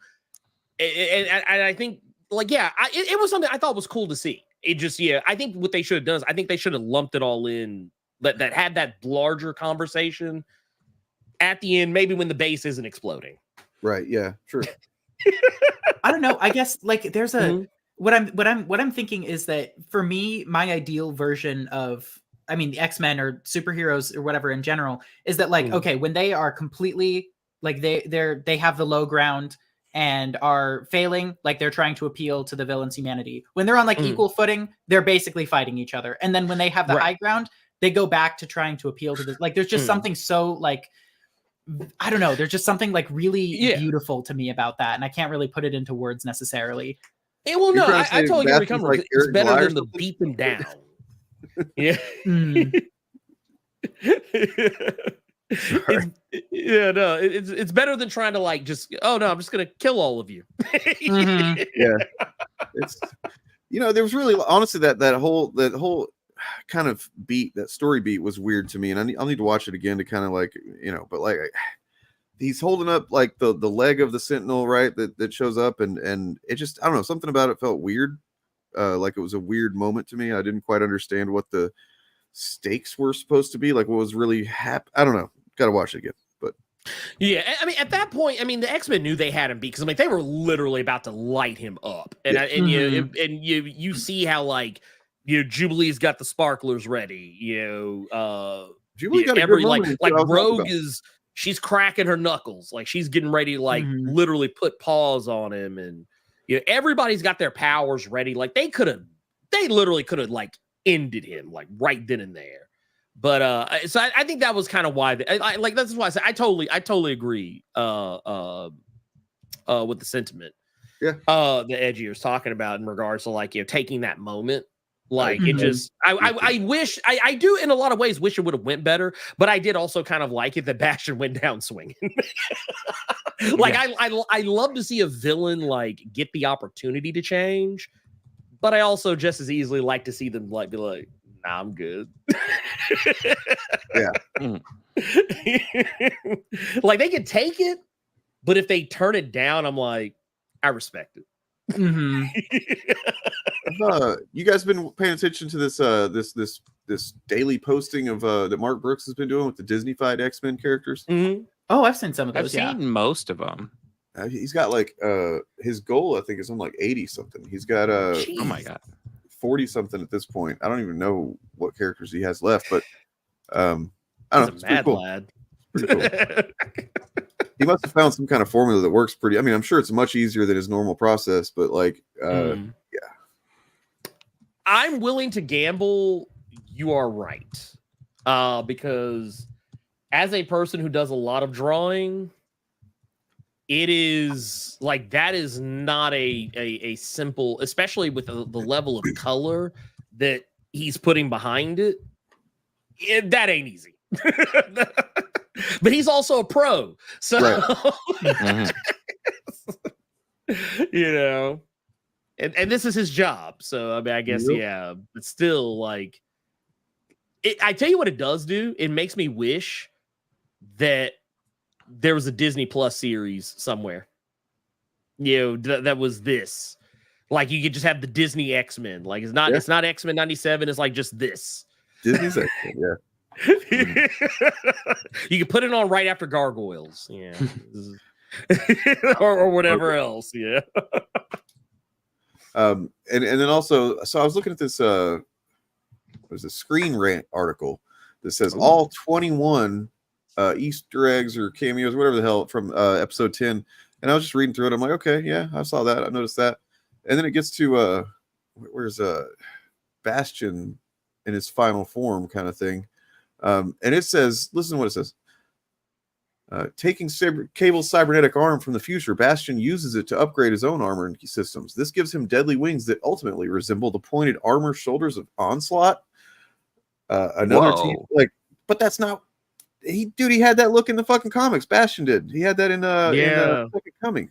That like whenever Second Coming, yes, killed Nightcrawler. That's exactly how he looked, and it wasn't something inspired by Onslaught anyway. So, Screen Rant, you know, once again. Sometimes you get some decent stuff out, but usually you're just cranking out bullshit. You don't know what you're talking about. Yeah, it is level of failure. Onslaught didn't have wings; those are just like shoulder pads, weren't they? Not shoulder pads. Just basically, like spiky things on their shoulders, so that must be Onslaught, right? That's basically their logic there. Yeah. Read some comics, Screen Rant. I haven't even been able to engage with anything Screen Rant besides Ryan George for like years now. Yeah, that's the extent of. Well, I think Ryan George even broke away. I don't think he's part of. He is still the pitch meeting channel is still under Screen Rant. Is it? Oh. Yeah, but it's separate, which I mean makes like I haven't checked the view numbers, but I'm pretty sure if you did, you could see why they wanted a separate channel for that. Yeah. But he does seem to have more like creative control, as far as I can tell. Although I refuse to believe when he says that the ending stings are his own ideas, like the little like the stuff where they cut to an article from Screen Rant or whatever. Because every single one of them, that's always like the weakest joke out of every video. It's like, Ryan George's first little pitch meeting, I'm pretty sure ended like that. So, no, I know where it's coming from, but I mean, like it's like it's one of those jokes that feels really like it feels like a sometimes it's kind of a joke. Like if you've got an article that really hits, but sometimes you can find an article to say anything. Exactly. Yeah. All right. Well. I guess we can get up out of here pretty soon, so I can grab some food anyway. Yeah. Oh man, food sounds delicious right now. This was fucking fun. I'm really glad you both were able to make it. Short notice too. Appreciate that. Yeah, it's good to talk to you guys. I don't think I've talked to you before, Edgier than Al. It's good to meet you. Yeah, no, I may have interacted like once or twice on Discord, but directly. Yeah. What? Yeah. I thought you weren't on. Okay, maybe not. No, I don't think so. I think this is my first. Well, yeah. If you guys aren't subscribed to either one of these people, you should be, because they make great content. And in particular, if you want to see kind of like a really like an even dumber version of like EFAP, kind of get clowned on, like really, but like honestly, they clown on themselves a lot, like just by not watching the movie that they have lots of strong opinions on and stuff like that. The fact that people take EFAP so seriously is the biggest joke of all. Have you had any encounters with Smud Boy, Bob? No. Okay. I don't remember. I don't remember seeing you in any of their, at least in their recent streams or whatever, because I kind of tried to look through and see like who they've covered semi recently.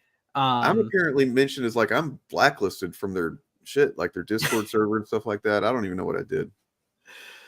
Oh my god, yeah. No, it's a fun time. No, I definitely had a lot of fun just like going through when I was sitting there, because for anyone who doesn't know, they have this like software that I kind of want to check in like a month from now and see if they fixed it or not, where when they're watching a video, it'll cut out like a second every time they pause it.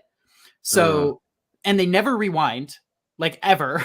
So you just get these, like, I was just cutting together like clips from my video versus their version of the clip, and there's just like whole words removed from it. It's like the most embarrassing shit. Well, I mean, and also they just talk for like, you know, they'll talk forever after they've paused it, and then like they don't, and you know, they're you really lay it out really well, like, and they're not the only channel that does that, so that's why it's, you know, pretty cool that you did that, because a lot of these channels will do that type of shit where it's just oh, you're in the middle of making a point and then they stop to comment on some, you know, I don't know, random thing that they thought to say, usually some lame ass attempt at an insult, and then you know, they miss a whole ass point, an argument that you're making that like really kind of just dismisses a lot of their bullshit, but they missed it.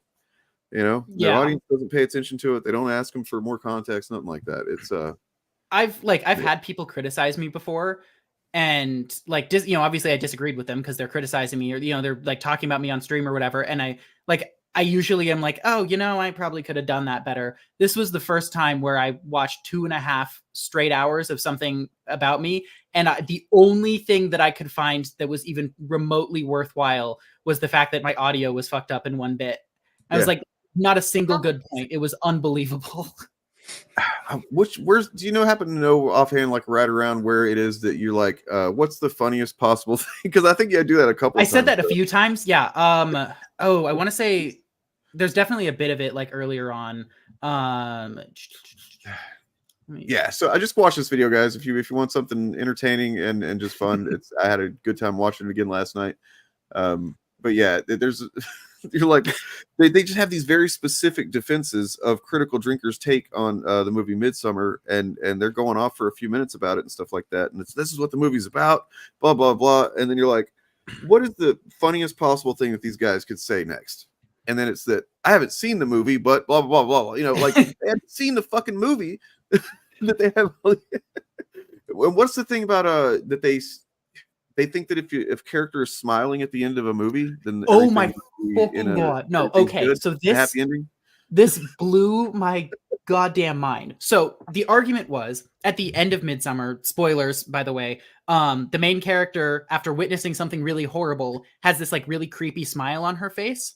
And so they take that to mean that the movie is endorsing this like horrible thing that she just did, and like suggesting that it's actually really good for her that this happened. God. Okay, which is already bullshit. It's insane. But then I was like, okay. But I was like, okay. So is like I played the ending scene from Joker because he does the exact same thing where he describes some like horrible shit he did and then has this like creepy ass smile on his face. I was like, I guess that Todd Phillips was trying to tell us that murder is okay. Like it's fucking deranged if you and like the music is really creepy. Oh, and this was something that I commented on, is that the music is like really uncomfortable and it's like positive, but in this way that like makes you feel haunted. It's very reminiscent of the music at the end of Hereditary, where obviously like same filmmaker, it's not surprising you go for a similar pattern where it's like you can see that the character's happy, but you're like kind of horrified by what's happening. And I commented on that fact as like evidence that it's not suggesting this is a good thing that's happening on screen. And they're like, well, that's kind of a weird juxtaposition. And I was like, yeah, it is a weird juxtaposition. That's yes, precisely. It is trying to make you feel conflicted. I don't even know. Yeah, no, the review, the reason that prompted this was the fact that I was responding to Critical Drinker's Midsummer review. It was like a longer video, but I was commenting on like basically just going through how a review that bad should be illegal. But yeah. Criticize Critical Drinker and those guys show up fast. Mm-hmm. It's weird. And then people find out apparently they don't even really like each other that much. Like I don't even know. I don't understand that whole sphere. It feels very much like the TERFs with J.K. Rowling type of a thing, where even though she's like an incredibly detestable person, like they all kind of have to pretend to like her. Only I do think, it's pretty similar then, because also like they end up being worse people anyway. Right. But yeah, I don't know. It's very strange. When you base your everything around like who you hate, essentially, then like it's much more convenient, I guess, pragmatic to just buddy up to other people who hate those people too, even if you got nothing else in common. I don't know, man. What do you guys got going on? Elon, sorry, go ahead, Bob. I was just gonna say, when Elon Musk has to call you out for being too negative, you're wrong. You're in a bad way. Whoa. Go touch some grass. Elon told J.K. Rowling. That was weird. But yeah, you guys got any streams or anything, videos, anything you want to promote, talk about before we get out of here? Oh man. Well, yeah, actually, yeah. Stream Saturday, tomorrow, actually. Tomorrow, I swear I'm a professional. I know the things that I do. Tomorrow, I'll be streaming from 7 p.m. Eastern, 7 p.m. Eastern, 4 p.m. Pacific, I believe. Is that Nerds of Culture? Yeah, that'll be Nerds of Culture. And we'll actually be talking about X-Men 97 more just in a really weird, nerdy, granular, never leaves the house, comic book nerd type of way. And then we'll also have Saturday, which will be 12 p.m. Eastern, 10 a.m. Pacific on Saturday. We'll have the Blerd Cave. We'll be talking about some of the more recent news, some of the recent announcements, and whatnot. And stay tuned. I might possibly be talking to some X-Men writers, some of the new ones. Well, I mean, dude, I was about to say the coverage you've been doing. If anybody wants to know some, any of the details that are out so far about the new X-Men books that are coming, I've been watching his videos on that shit. You should check them out. Thank you. Yeah. Bob, you streaming tomorrow? Oh yes, no, I will be streaming. I will be streaming at 5 p.m. Eastern. So if you're waiting for Blerd's stream, and you're like, man, where's Blerd? You can go check out my stream. It won't be nearly as good, but I used to do a 3-hour stream, but I was going to stream shorter, so that gives me encouragement. So you can watch my stream, then jump over to Blerd's stream. But we will be covering some comic books. I got Teenage Mutant Ninja Turtles. I got Alan Scott Green Lantern. I got Ultimate X-Men. I got some Blood Hunt to cover. And then we're also going to look at Nerdrotic's coverage of Doctor Who, which I'm sure will be reasonable and I'm gonna go ahead fair and balanced. I'm gonna give you my take on whatever Nerdrotic says tomorrow. In that, okay, here it is. Ooh. Bigot. Feeling you're right. All right. And on that note, did you have anything you wanted to plug or anything? Edgier? I have a project I'm working on right now. I kind of mentioned it earlier about Daredevil that I will probably end up saying some absolutely heinous shit in. So, if you want to hear just like absolutely deranged talking points coming from me, that'll be a fun one. I am considering, and I kind of need to gauge interest in this because I haven't been online at all, releasing just like a really small like excerpt from my book just to see like how people feel about it and stuff. So I might be doing that at some point relatively soon, because I kind of need to get on this shit while I have free time in the summer. But yeah, those are kind of the big things. I'll talk about Fallout at some point as well, because that was I love that show. But there'll be no fucking nonsensical, just stupid Gale hatred in this chat. Just so you know, I don't know if that's what you're doing, but it kind of seems like that's the direction you're going. So you can keep that shit somewhere else, right? Gail Simone's awesome, guys. Yep. Gail is amazing. That's why they hate her, because she's awesome. And I almost forgot, I have my first video essay that I've done in a little bit coming out Saturday. I'm doing more finishing touches. I'm going to put more on it tomorrow, but that'll be coming out Saturday. I'm excited. The woke versus the anti-woke. Ooh, yeah. I've seen part of that. That's good. I also have. If you remember, you've seen the rough draft. I have something coming up on Friday. I'm not quite sure what kind of video this is, to be honest. It's kind of a hybrid of a few different things. It's weird, but it's about the grift. It's about X-Men 97. It's the first in a series in which not every episode will be about X-Men 97. It's all going to be about the grift. So, hopefully whenever that comes out on Friday, we'll give that a watch, give it a shot. Might be a little bit longer for the video that's not a stream. But yeah, I think it'll be worth it. I think it has some perspective to offer that I think we all are quick to, like basically the content cycle causes us to fucking purge our memories a lot, I think. And we can kind of lose track of like certain patterns and things like that. And I'm hoping that what this does is put some of that in perspective. But with that said, part of it is also about Rogue's butt. So hit subscribe, hit like, have a good one.